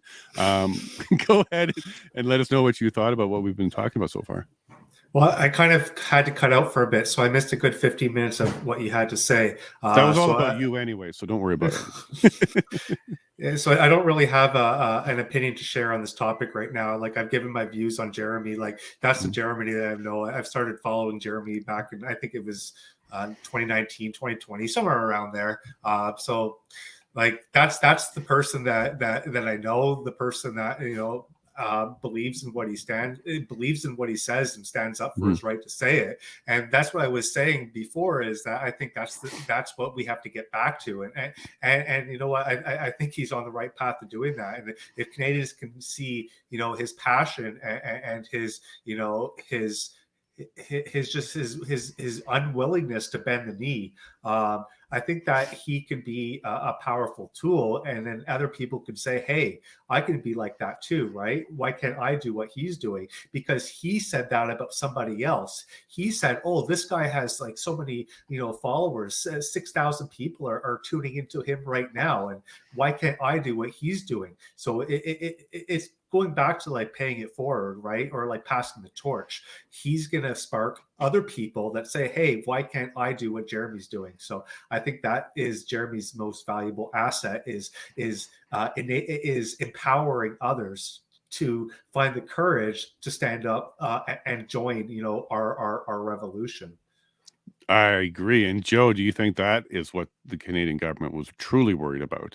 Him inspiring people like us to come up and talk and keep holding their feet to the fire, because they don't pay us royalties. They don't pay us any support. They don't pay us a darn thing. So they can't control us. Do you think that might have been their biggest fear?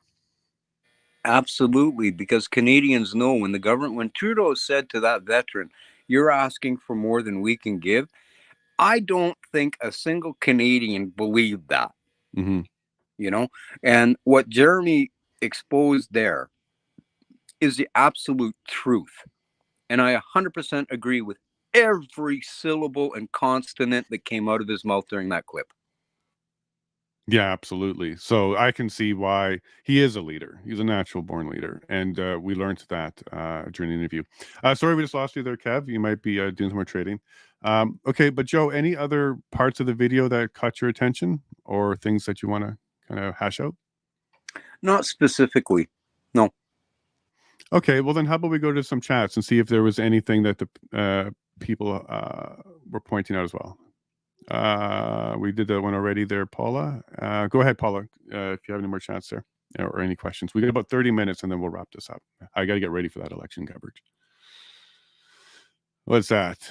Oh, Farfada. That's right. That's right. Thank you, Stunt. Yeah. So Farfada was the other group during the POEC that they were trying to vilify. Joe, do you know anything about Farfada before or after the POEC? Did you know about them? No. Okay. So during the POEC, that was your first exposure to them? Yes. And Okay, I really didn't understand where they were coming from. But then again, I'm more Western Canadian. Mm-hmm. And we were dealing with Coots out here at the time during the blockade or during the convoy and during the POEC. As you know, I was really zeroing in on what was going on between the Ottawa City Police, the Ontario Provincial Police, the Parliamentary Security Services, trying to find out what really happened and where did all those troops come from. And how did they get there so fast? Because the timings never really worked out. And I still think a lot of those troops that were on the ground in Ottawa in February, March of 2022 were not from this country. Absolutely. And I did a typical error. I asked an Albertan, a Quebec question when I got a Quebecer here. So let me go to Kevin. Kevin, have you heard of Farfada before? No. So even then. And what do you think about Joe's insinuation that maybe there was help from Quebec as well? We've heard this a lot, that a lot of the police officers that were extremely violent or very aggressive were French and spoke French. We've heard from Mr. Green Thumbs, who might be in the chat as well. He basically recognized some of the people there because he went through it in Quebec. What is your take on that? Do you think Quebec played a bigger role than we know when it comes to the policing and the crackdown in Ottawa? You're muted, bud. In Quebec, I call them, the SQ, right? The SOTC Quebec, right?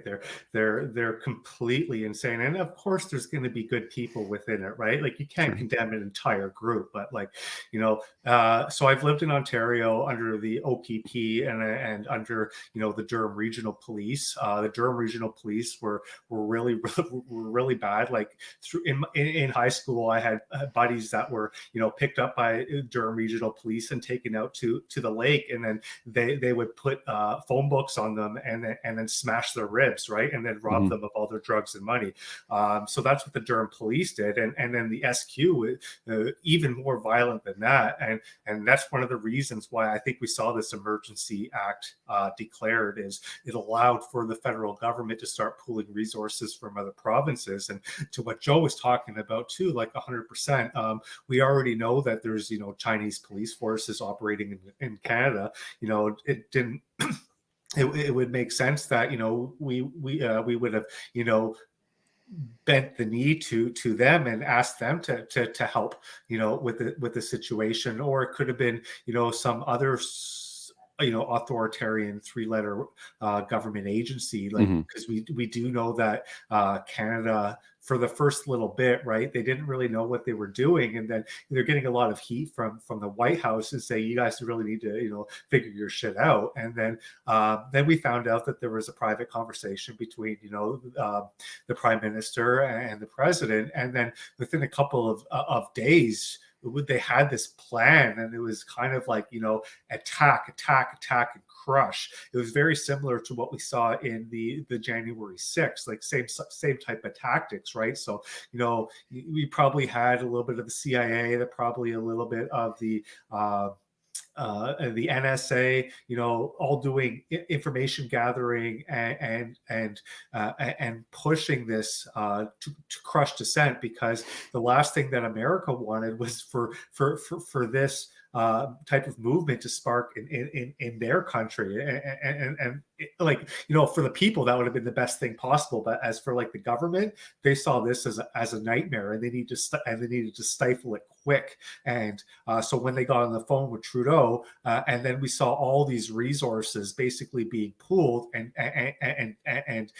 targeted the areas that had the highest level of dissent, with your Coutts border and ultimately shutting down Ottawa, and then it turned people who were at the last days of the protests in Ottawa, and they said it was like nothing more than a police state, where it was like 1940s Germany, where everything was bordered off, and it was a highly traumatic event. So yeah, like, we turned into a police state to shut down a protest that challenged the government simply because it made them look bad. Yeah, and that's not speculation on your part. That's testimony. So we did hear that a phone call happened. We did hear that the U.S. was very concerned about the same thing happening down there. And I believe the order from the White House was shut it down. And that's exactly what they did. They didn't even have to have a reason. I believe they took an order, and that's what they did. And then they used opinion.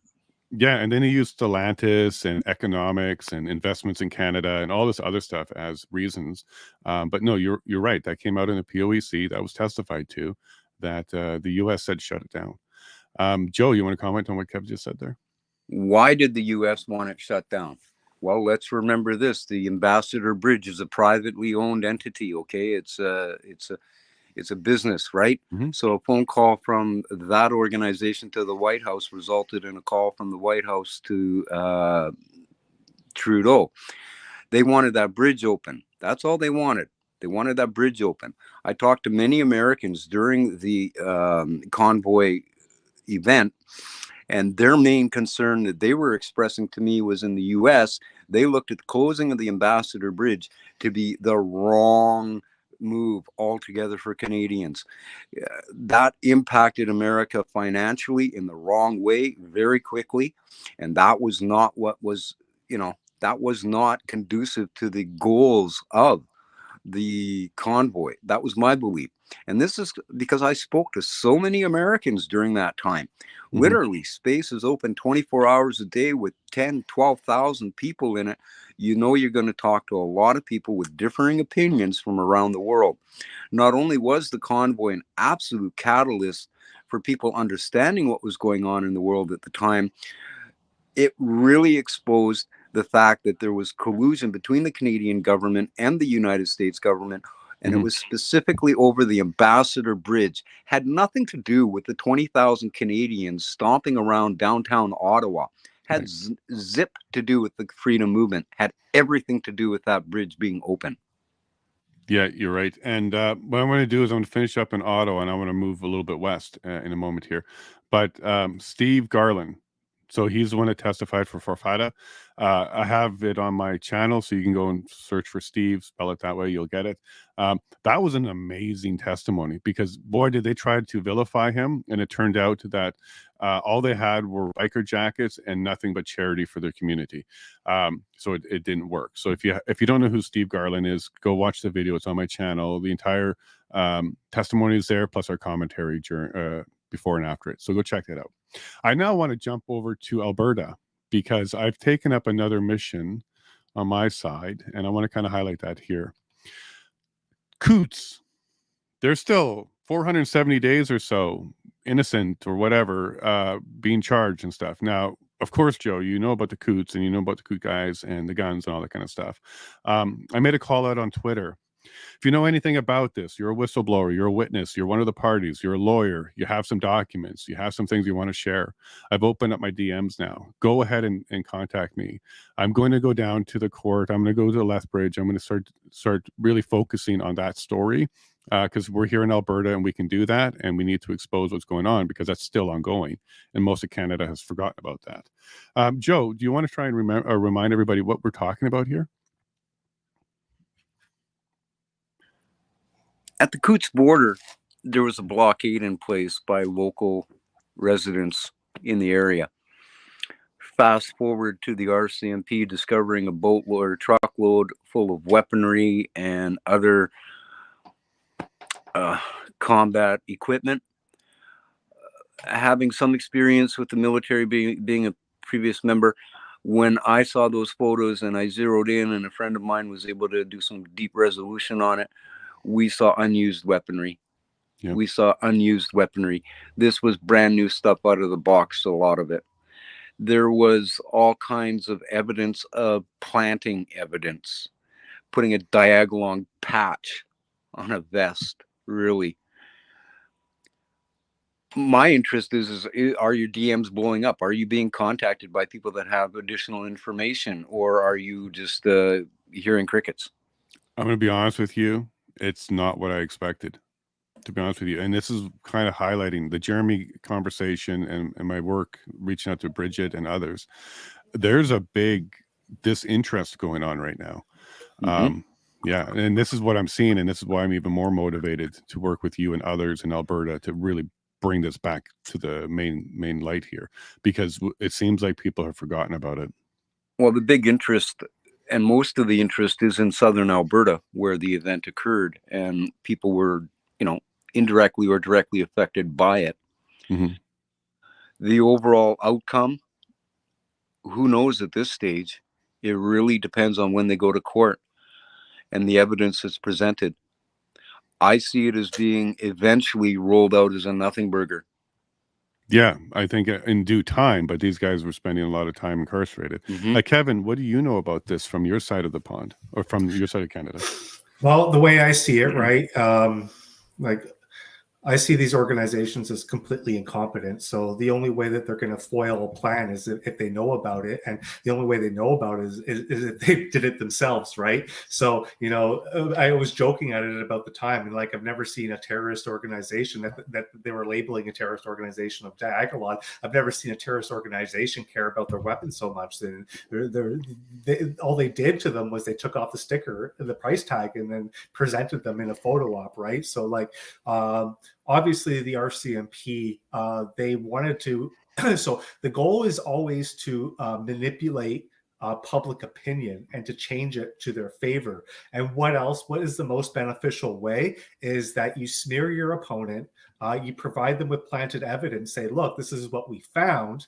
And then you can kind of change that dynamic to where the opinion is more favorable to what your position is going to be. It's classic problem reaction solution, right? Like we've seen it. And I use this terminology a lot, or this phrase a lot, it's just another Reichstag fire. We see Reichstag fires all over the place where the government plants evidence, and then points to the evidence to smear their opponent, just to provide the solution to move forward. So, it's just textbook. Like these people, their playbook is so obvious. Like that's how you can just, point it out from a mile away. It doesn't take a genius to figure it out if you're actually paying attention. For, the people that are easily manipulated, and there's a lot of Canadians that are, they're going to say, oh yeah, they're the same people that said that, oh, there were Nazis in Ottawa and they were flying the flags. I'm like, the same people that planted the evidence in Coots planted these flags, and it was for the same purpose. It was to manipulate the public and change the opinion and their perception, in order for them to, call it an emergency and to crush dissent. That was their only goal. So everything that was done between the start and the end of the protest by the government was solely to change the perception of the public so they could get away with what they wanted to do. Yeah, and Peter made a good point here. The process is the punishment. So Peter, you're right when you're not being put into the public's light. So, behind the scenes, yeah, you're right. Just being accused and going through the process is a punishment as well. But I think they've elevated this one a little bit, Peter, because they're trying to use it as a deterrent. So what they're trying to do is let other people know, even if you just show up to protest, we're going to do bad things to you. So typically, you're right there, Peter. The process is a punishment, but I also think they're leveraging it to be a deterrent and sending a huge message to Canadians. Now, I think Joe did step away. He sent me a message. But Kevin, what do you think about that? Are they using it as a deterrent? Well, the one thing that really bothered me, right, was they blamed the protest. Everything that happened, they blamed on the truckers, shutting this down and shutting down infrastructure, attacking this, attacking that, shutting down business. Everything that the government did for the 2 years before, they blamed the truckers for doing. And then the only real people who were against it were, the political elite, the people that were sitting up in their ivory towers, were the actions that the government has taken on, a majority of Canadians for 2 years. It never really affected them. So the people that were upset, they never skipped a paycheck. They never lost a penny. They were never denied things that, many Canadians were. And then when they got a taste of their own medicine, because that's basically what it was, right? We gave them a taste of their own medicine, and then they freaked out and yelled terrorism and shut them down. So right. These people are nothing more than hypocrites, because all they were doing is accusing others of what they have done for the last 2 years. And they didn't even see anything close. Like, they didn't have a police chaining restaurants and putting up bullards and arresting restaurant owners with mounted police simply because they want to feed their family. We didn't see businesses getting shut down, people getting fined and arrested simply because they gave, an unvaccinated person something to eat, right? So the things that we saw over the last 2 years from, government actions, and then how they tried to label, this is a terrorist organization, when the real terrorists were the Canadian government. Everything that they did, I truly believe that they have earned the right to be called a terrorist organization. They fund, proxy wars overseas that have nothing to do with us. So they're funding terrorism overseas. They're actively taking up in terrorist activities against their own population. So they don't have, and then we know that their dealings with China, and like all governments have been infiltrated. These people do not have the right to govern. They have lost the right to govern, but yet they're still there, making laws, calling others criminals when they're the actual real criminals.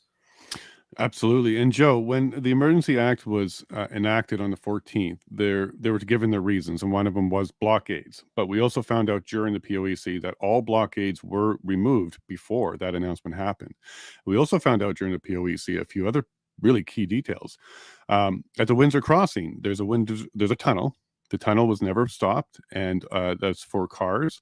So their narrative that nurses couldn't cross the border to help people and people are in trouble because nurses couldn't get to Detroit and whatnot was completely bogus, because the tunnel was never blocked. They also have a hazardous materials ferry, so they were using that to bring larger trucks over. The bridge itself was never completely blocked. This is, again, all from testimony in the POEC from the police. There was always one lane open, and that was shown because they were actually using it to do tow trucks, and ambulances were going by no problem. They also had other crossings. They had several of them to the west and to the east that were open, and again, testimony was that they were flowing.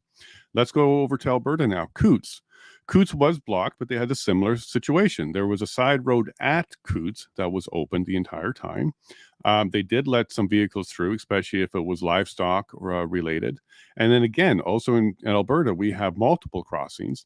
And we heard the testimony of POEC that the other crossings, other than Coots, expanded their hours and kept it open and handled the flow. So the POEC clearly showed that at no point was it actually blocked, any of them. And also showed that a day and a half before the announcement, so on the 12th of February, they were all clear, and that includes the Cornwall blockade that kind of started. So, Joe, you mentioned you spoke to a bunch of Americans. They were concerned about being able to get through the border, but it was open. It was open the entire time, and things were getting through. And we also heard about the economic impact. At first, they were talking about numbers like 400 million or 700 million. And then by the end of the POEC, it got down to the tens of millions. And then we also got down to in the POC that it took them only 2 weeks. 2 weeks, everybody that was behind production and behind in their factories, it took them 2 weeks to catch back up. And then everybody was back to full production. So does that, that testimony from POEC clearly showed that, no, the borders were open. If stuff had to get through, especially if it was important, like feed for livestock and stuff like that, it actually had an express lane to get through. So does that change your opinion a little bit, that maybe they made up that issue, even on the American side? It never was really an issue, and maybe the if Canada was successful at pushing the government through the convoy, and it started up in the U.S. as well, that would have been a big problem for the White House. Could that maybe, and it wasn't as economic as they're saying. Well, I've never denied that they lied. And if Rouleau had actually done his job, that's what he would have said. They lied, they lied, they lied. That's no surprise. Well, you don't That's all they've point your done. finger at your family. We know this. Yeah, exactly. Now, the interesting thing is we have to remember who truly did blockade Canada. It wasn't the truckers. It was the government. It might, like, I'll remind everybody, the little thing called the ArriveCan app, that was one thing. It was another thing to tell the truckers what they told the truckers.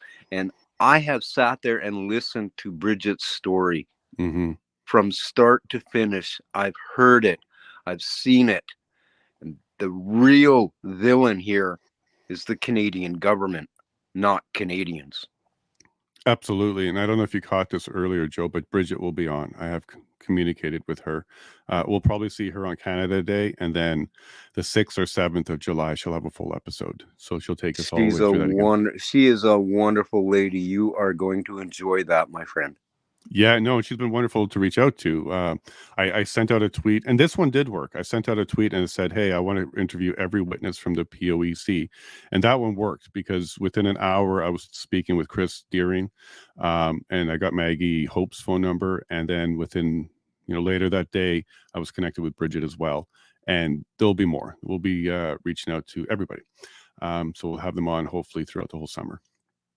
Okay, so we're at the last 9 minutes or so here, and I do want to kind of get us back to the Jeremy video because a lot of people here were here for that. So, Kev, I think I asked you last time, so I'll just start with Joe.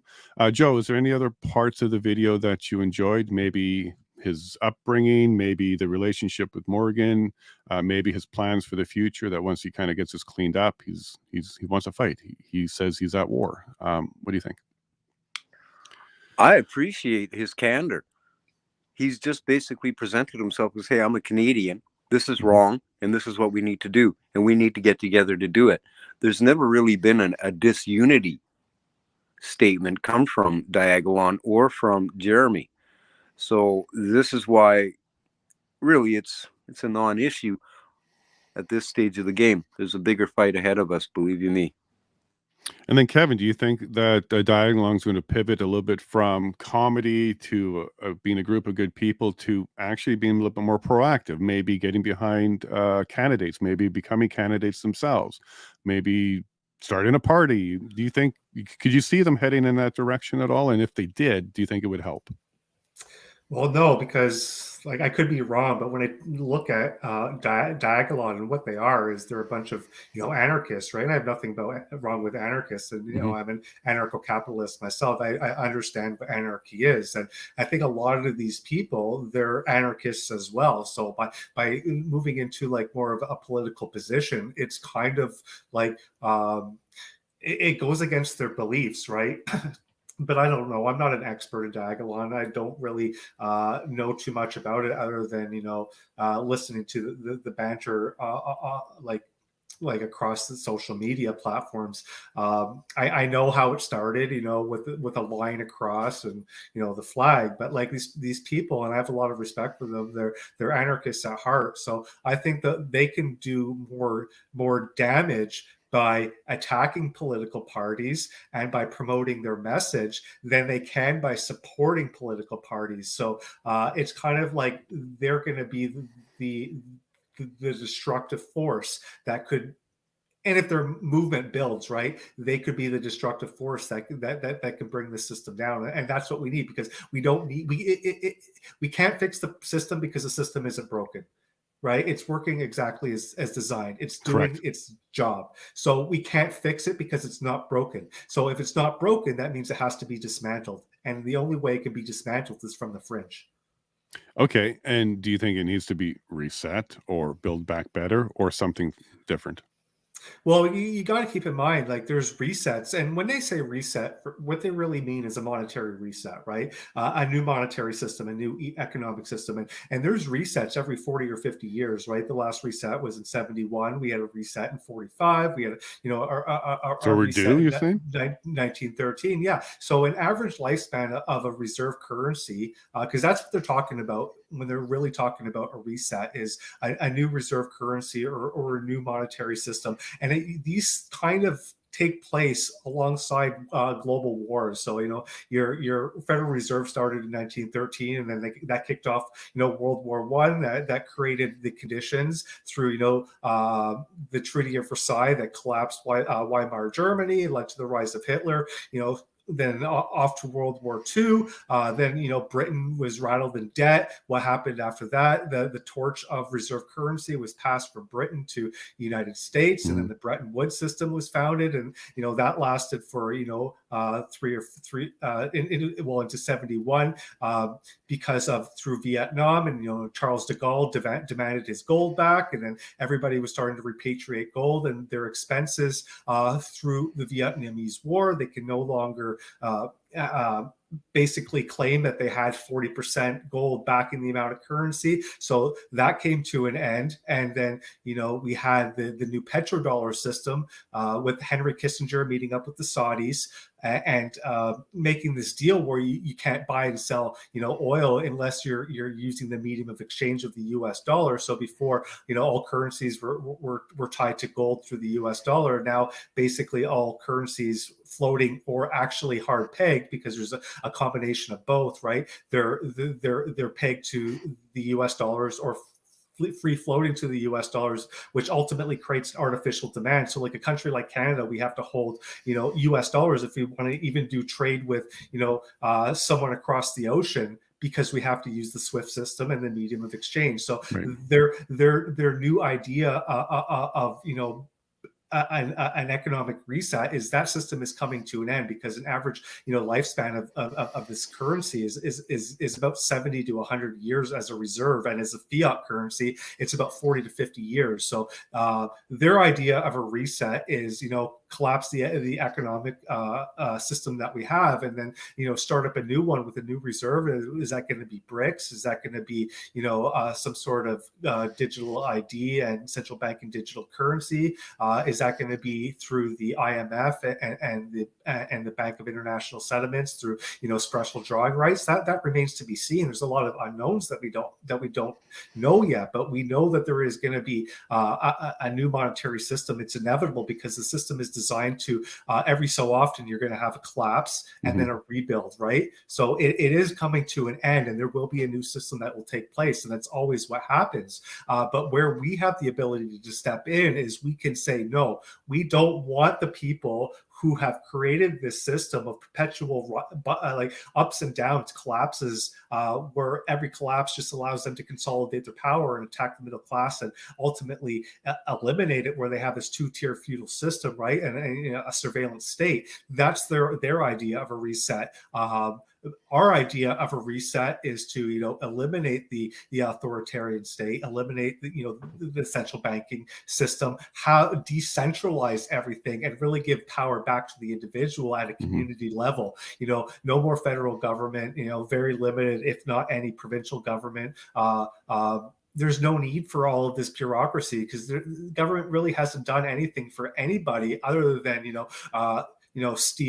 steal people's money, kill others, and then make people miserable. That's basically the three things that government is great at. Everything else they're absolutely horrible at. So we really need to come into question, like, what is the validity of this organization that acts like terrorists? Why do we need people like this to rule over us? And then that's where we come into Diagolon, where they understand this and they get it, and they're pointing out the same thing that I'm talking about right now. We need to eliminate that. So the most powerful thing that they can do is keep attacking the system and keep chipping it away at it. It's like a giant rock, and they're a chisel, right, with a hammer. All they need to do is keep attacking it and make people aware of what the threat is. And I think that's the most powerful thing that Diagolon as a group can actually do. Yeah, I think you got a point there, because on the global level, this reset's coming, I think, whether we like it or not. So on a state level, we're going to have to respond to it. And it could be why we have things like 15-minute cities, because they're preparing for it. So you're going to have these little pods where they can kind of take care of themselves. And that might be what they're getting ready for. Because an economic collapse on a global level is going to have a trickle down for sure. And on the state level, we're going to be in a lot of trouble. And this is where the Plaid Army can help, because it's going to become a grassroots, self-sufficient. You're going to have to work with your neighbors. And this is where, that community is kind of growing and solidifying as well.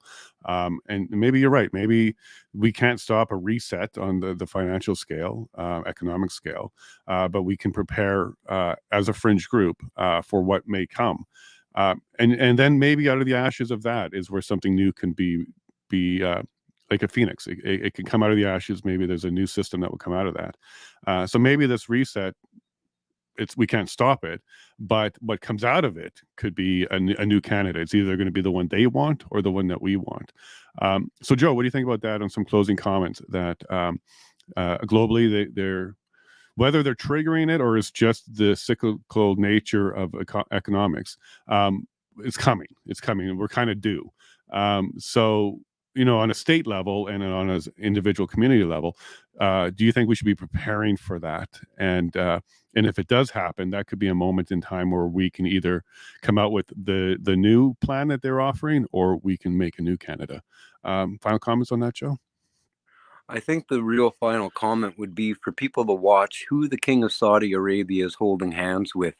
Last I saw, he was holding hands with Putin, and they were going over a policy proposal statement from the St. Petersburg Economic Forum that was being presented to BRICS, which will be brought forward at the BRICS meeting in South Africa later in July, which will increase the BRICS membership exponentially. You could possibly see up to 24 countries suddenly join BRICS. Mm-hmm. You want to talk about a global reset? That's the reset. A switch where the Western hegemony collapses, our Western fiat system, where the replacement will be the Eastern system, which will be led by the sound monetary policies of the St. Petersburg Economic Forum that are providing guidance to the BRICS organization going forward. There is no debate that our Western fiat system is collapsing. Mm-hmm. I've been saying that for over a year and a half. The long-term models show this happening. Kevin has expressed exactly how monetary policy will result in resets on cyclical bases, and we know it's coming. What's it going to be like in the future for us? Obviously, if you look at the reality, we're going to be in a very reactive mode to what's coming, right, as opposed to any proactiveness, because there's been no proactive adjustments for any kind of a reset other than you'll own nothing and be happy. Yeah, it might be the drugs are giving you to be happy, because it's not going to be the community. Kevin, some closing words? Yeah, and you're right. Like BRIC could be expanding tremendously, and yeah, you see this happening. And is it accelerating? And is there anything, if they decided to now, to stop it? Well, it can't be stopped because it's designed to do this. Like, the system is actually designed to do this. Like, this is how it works. And we've seen it throughout history, ups and downs. So, but the biggest problem that they're going to have is what Joe was alluding to, was people's reaction, right? Because right now there's, like, I can say a vast majority of people live in a normalcy bias, and they don't think that this could happen because it's never happened under their watch, right? So when it does happen, when their paradigm shifts so drastically, when they can't question what they see, what's going on with their own eyes with logic, then they finally realize that they've been lied to about absolutely everything for their entire lives. These people are going to turn out to be the most violent people. They're either going to self-destruct and blow up, or they're going to, they're going to lose their minds, and your epicenters are going to be your cities, right? This is the absolute last place that you want to be. So first of all, you're going to see shelves dry up within a matter of days or a couple of weeks. People are not going to have access to food. We know that nobody stores food for longer than, especially in the city, a few days, right? Like that's why you should at least have like 30 to 40 days of food, if not longer, access to, to water, and access to, the basic necessities of life, because there's going to be a period of time. I don't really know how long it's going to be, because of course I've never lived through it, but there will be a period of time where the old system ends before the new system begins. And that period of time, that gray area, we really don't know what is going to happen. Is it going to be absolute chaos? It could. Is it going to be a simple order of just, Sunday to Monday, we end one week and we go to another? It could. We don't really know, but most likely we're going to see pandemonium sweep the world in a way we never have. And that's why I think that this is the biggest issue, is that when people actually awaken to what the reality of the system is and the situation is, they're going to be, really, really upset that everything that they have worked for has been taken from them in a blink of an eye. And that's what Gerald Salanti always said, right? When people have nothing to lose and they've lost everything, then they'll lose it. And I think this is where you're going to have the opportunity. And like a lot of people say, we have to wake up and we have to do this and that. That's never going to happen until people actually feel the pain, right? So when everything is finally taken from people, that is when they're going to react, and they're either going to self-destruct, like I said, they're going to cause chaos, or they're going to create a massive civil revolution to take back what was taken from them. I think you're right. And we do not have to look far to find out what is this going to look like. We actually have a pilot project. We have an experiment, and we saw exactly what's going to happen. It was called CHAZ. So the Capitol Hill Autonomous Zone, that demonstrated to everybody what will happen in the city if an area decides to take on its own law and do its own thing and flip the bird to everything else. It became an autonomous zone. They were trying to grow food on cardboard. They had no idea how to do any of this. They had no idea how to get supplies in. There was no supplies. So when everything kind of ran out and nothing was happening anymore, it died. CHAZ is no more. Like, it was actually so funny what was happening. Like, they basically created a socialist utopia, right? And it worked great, didn't it? It collapsed on itself within a matter of weeks. We saw it, and they said, what? This was a no-gun zone. I think they created a no-gun zone inside of CHAZ. And then you had violent crime and rapes went up. Yeah, they skyrocketed. People were shooting everybody, and people were running out of food. And I'm like, this is what will happen exactly to every city across the world if we allow these psychopaths to continue. It was a tried experiment that didn't last very long. Yeah, and a lot of people believe that the globalists will show you and tell you what's coming, and that might have been something that they're showing you. Look, guys, this is what's going to look like, because they allowed it. They allowed CHAZ to develop, and they allowed it to go through its paces, and they allowed it to fail, because of course it's going to. They understand the economics of community, but the community doesn't understand the economics of community. So I think that was a very good way for us to go back and say, hey, look, that will be Edmonton. Every 15-minute city, every little block is a separate little CHAZ. And if you really think that you can build a community on concrete, you have another thing coming. Joe, what do you think about that assessment about CHAZ, 15-minute cities, and what could happen if we do have a global reset? Well, it was a good example of what could happen. Definitely. And how can it get that bad? Well, will it get that bad immediately? No. It takes time to devolve, for society to devolve down to that lowest denominator of chaos and anarchy. So what I saw happening with CHAZ is a direct result of this, the incremental steps that the government took to lower the threshold, lower the bar. Take a look at what's happening in California right now. You can steal up to $975 and walk out the store. Stores are closing. There's more closed stores than open stores. There's San Francisco's dead. I understand. Exactly. It's completely died. Now, what's the next step? Well, as Elon even tweeted out on Twitter, his own employees are afraid to walk to work. So what's going to happen? Of course, we're going to see the same thing happen, especially in California. I think that's the hotbed that everybody in North America should be watching. Is California. That's where I think it's really going to start.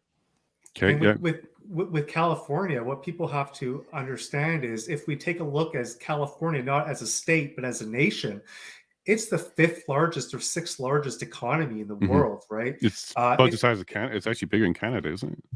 Well, its population is bigger than Canada. Like Los Angeles alone is almost the same size as Canada in terms of population, and their economy is bigger than us. That's right. So they're a massive player on the global scale. So like what Joe was saying too, if you want to see what's going to happen to Canada, watch California, because it's a very, very similar. I lived in California for about 2 years, and even the worst of California was better than Ontario. But it was very, very similar. It was kind of like Ontario light to me, living in California.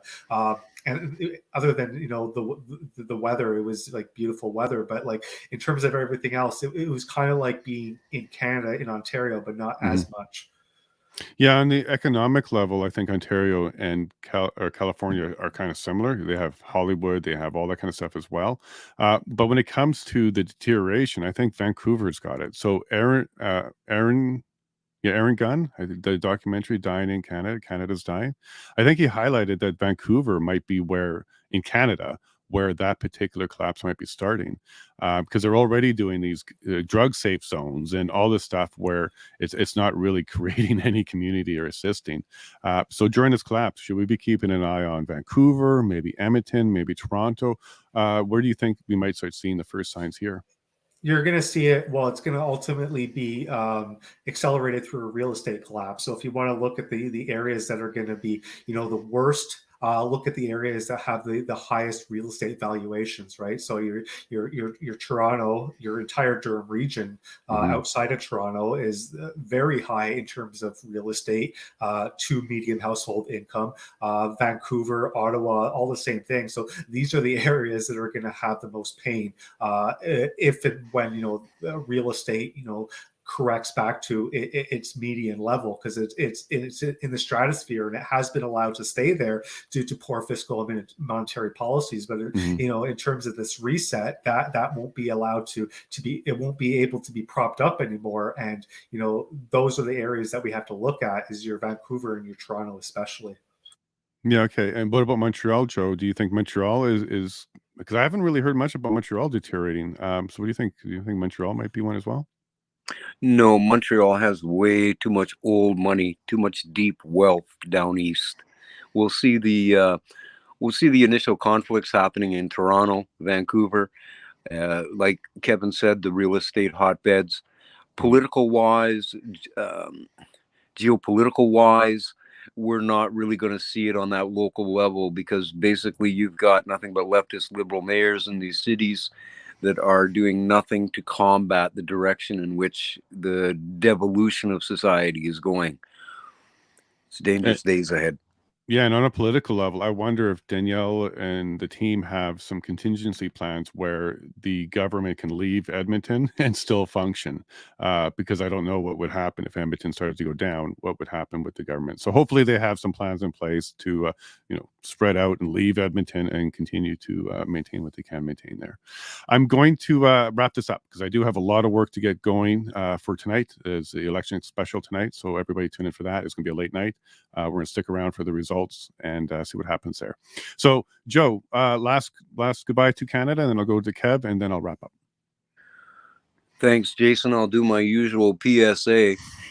Hey, Canada, Canada, Canada, Canada, July 1st, it's your birthday. It's time to come on out and celebrate wherever you are. Grab your flags and get out there and let people know you're a Canadian. It's only by joining together, united, that we're going to stay together.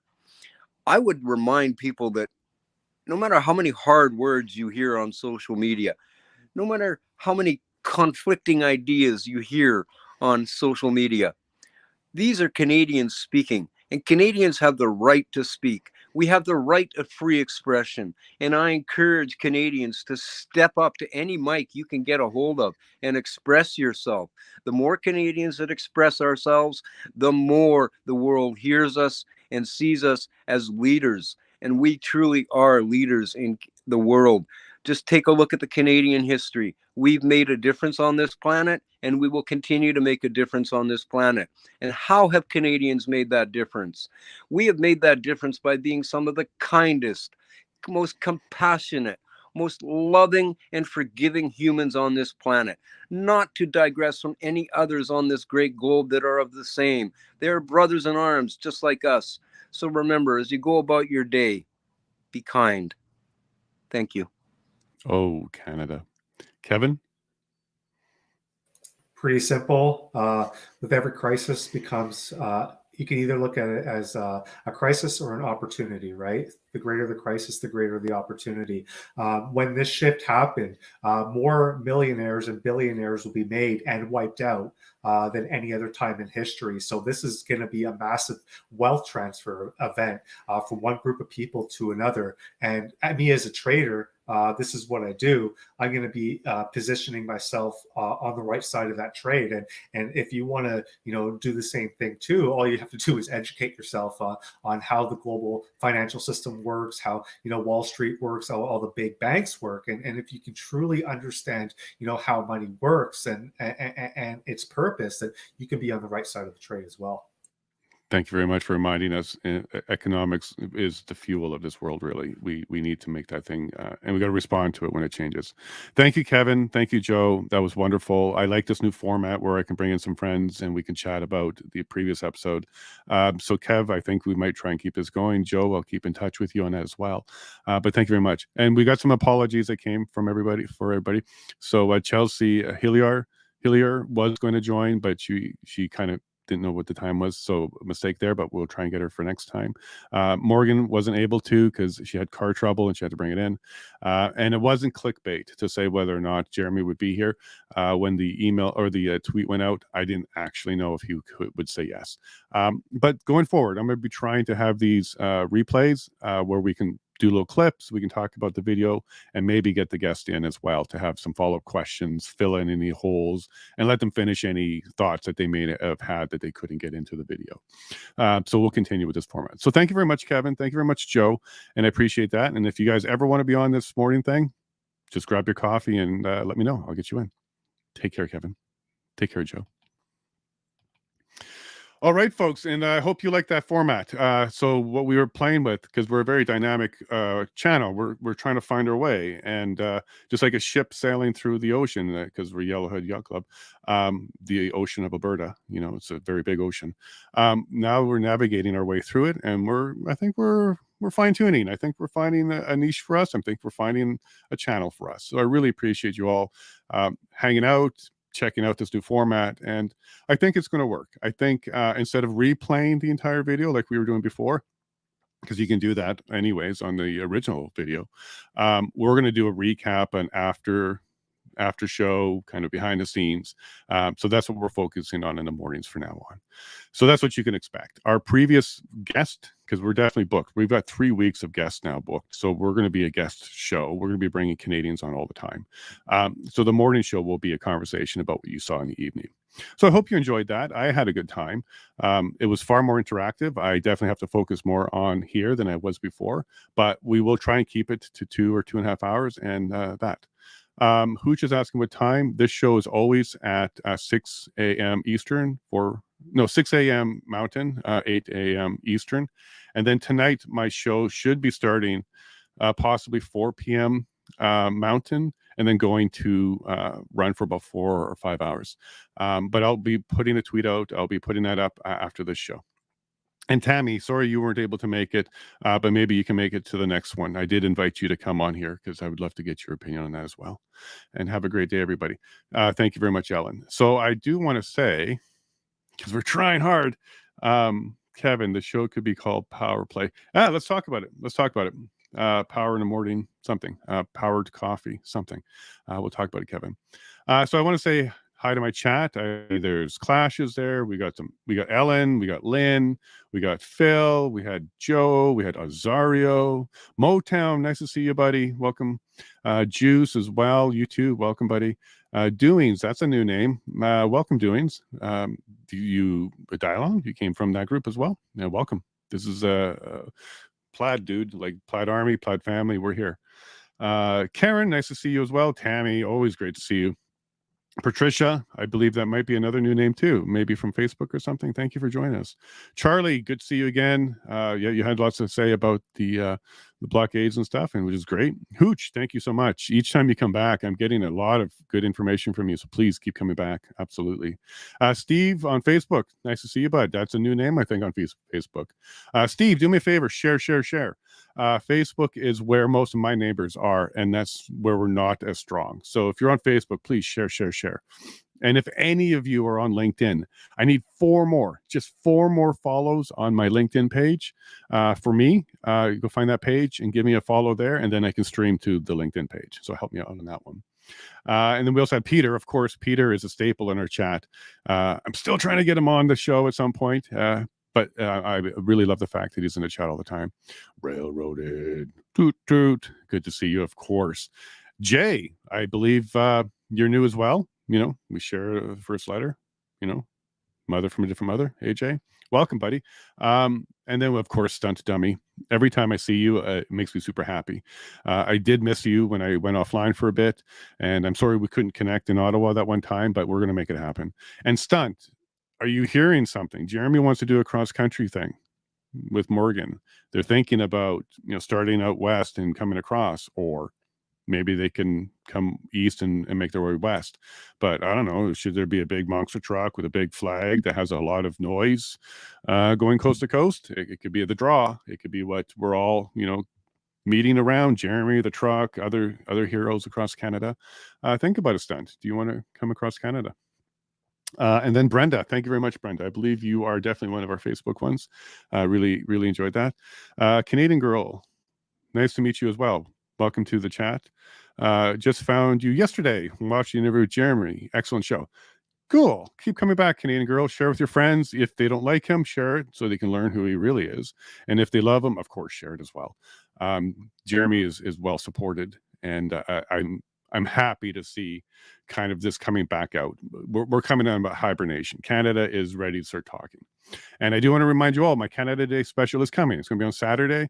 We have Bridget Belton coming. We've got Chris Deering coming. Of course, I believe Jeremy will make an appearance. Tom Razzo. We've got a lot. There should be close to 30 or 40 Canadians that will pop in and say hello.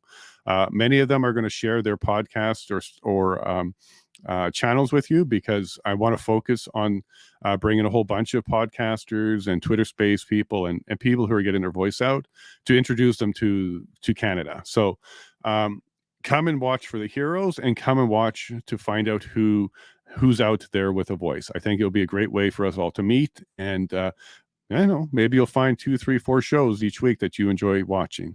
That'll make me very happy. And if you pick my show, that would also make me happy as well. Yes, you can follow me on, there it is. Thank you very much, Azario. That is my LinkedIn page. 4 more. I promise not to embarrass you professionally if you do it, because what we're just doing there is we're streaming all this stuff there too as well. Make that 3 people. Oh, right on. Okay, we're down to 3. Thank you very much, everybody. I love you all. This has been growing. Thank you very much. I see Facebook's growing too. And everybody, you stick around for this election tonight. It could be Canadian history. Okay. In the future, children could be learning that June 19th, 2023 is when Canada came back. And I really believe that is going to be a pivot for us. And let's be there. Yes, please subscribe to the channel. We had an amazing weekend, thanks to Jeremy and thanks to the Plaid Army. You guys are wonderful. Thank you very much to Jeremy for his time, and especially Morgan. As we really know, it was Morgan I was after. It was not Jeremy. He was just a lily pad to Morgan. And we're streaming live on Rumble, Odyssey, Twitch, Facebook, Twitter, YouTube, LinkedIn profile, and soon LinkedIn pages, right, everybody? Thank you all very much. Thank you, Ali. And oh, yes, I got asked this one a few times to make clips for the Jeremy video. look, I just can't do it, guys. I do not have the bandwidth physically, Starlink, and I do not have the time. But what we are doing is we're doing time encoded jump clips. So we will be putting out links that will jump you to that part of the video, and then you can continue to watch what would be a clip, and then you can continue even further if you want to, and you can jump around. Yeah, jump to our Discord. It was going to flash in there as well, but make sure you do that as well. But to wrap up the clip thing, that's what we can do at this stage. We're really trying to streamline this show so we can get back to other things as well, because it's very important that we don't let our family and our plans also deteriorate for the show. So we're going to work really hard on that. But right now, I can't make big clips and send it out, but I will give you time encoded jump links.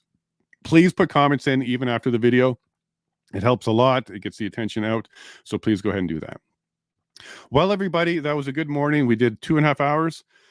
That might be the format. We'll be playing with it some more, but thank you all very much. I really, really appreciate you being here. And remember, God bless. Coming up on a special Saturday episode of the Yellowhead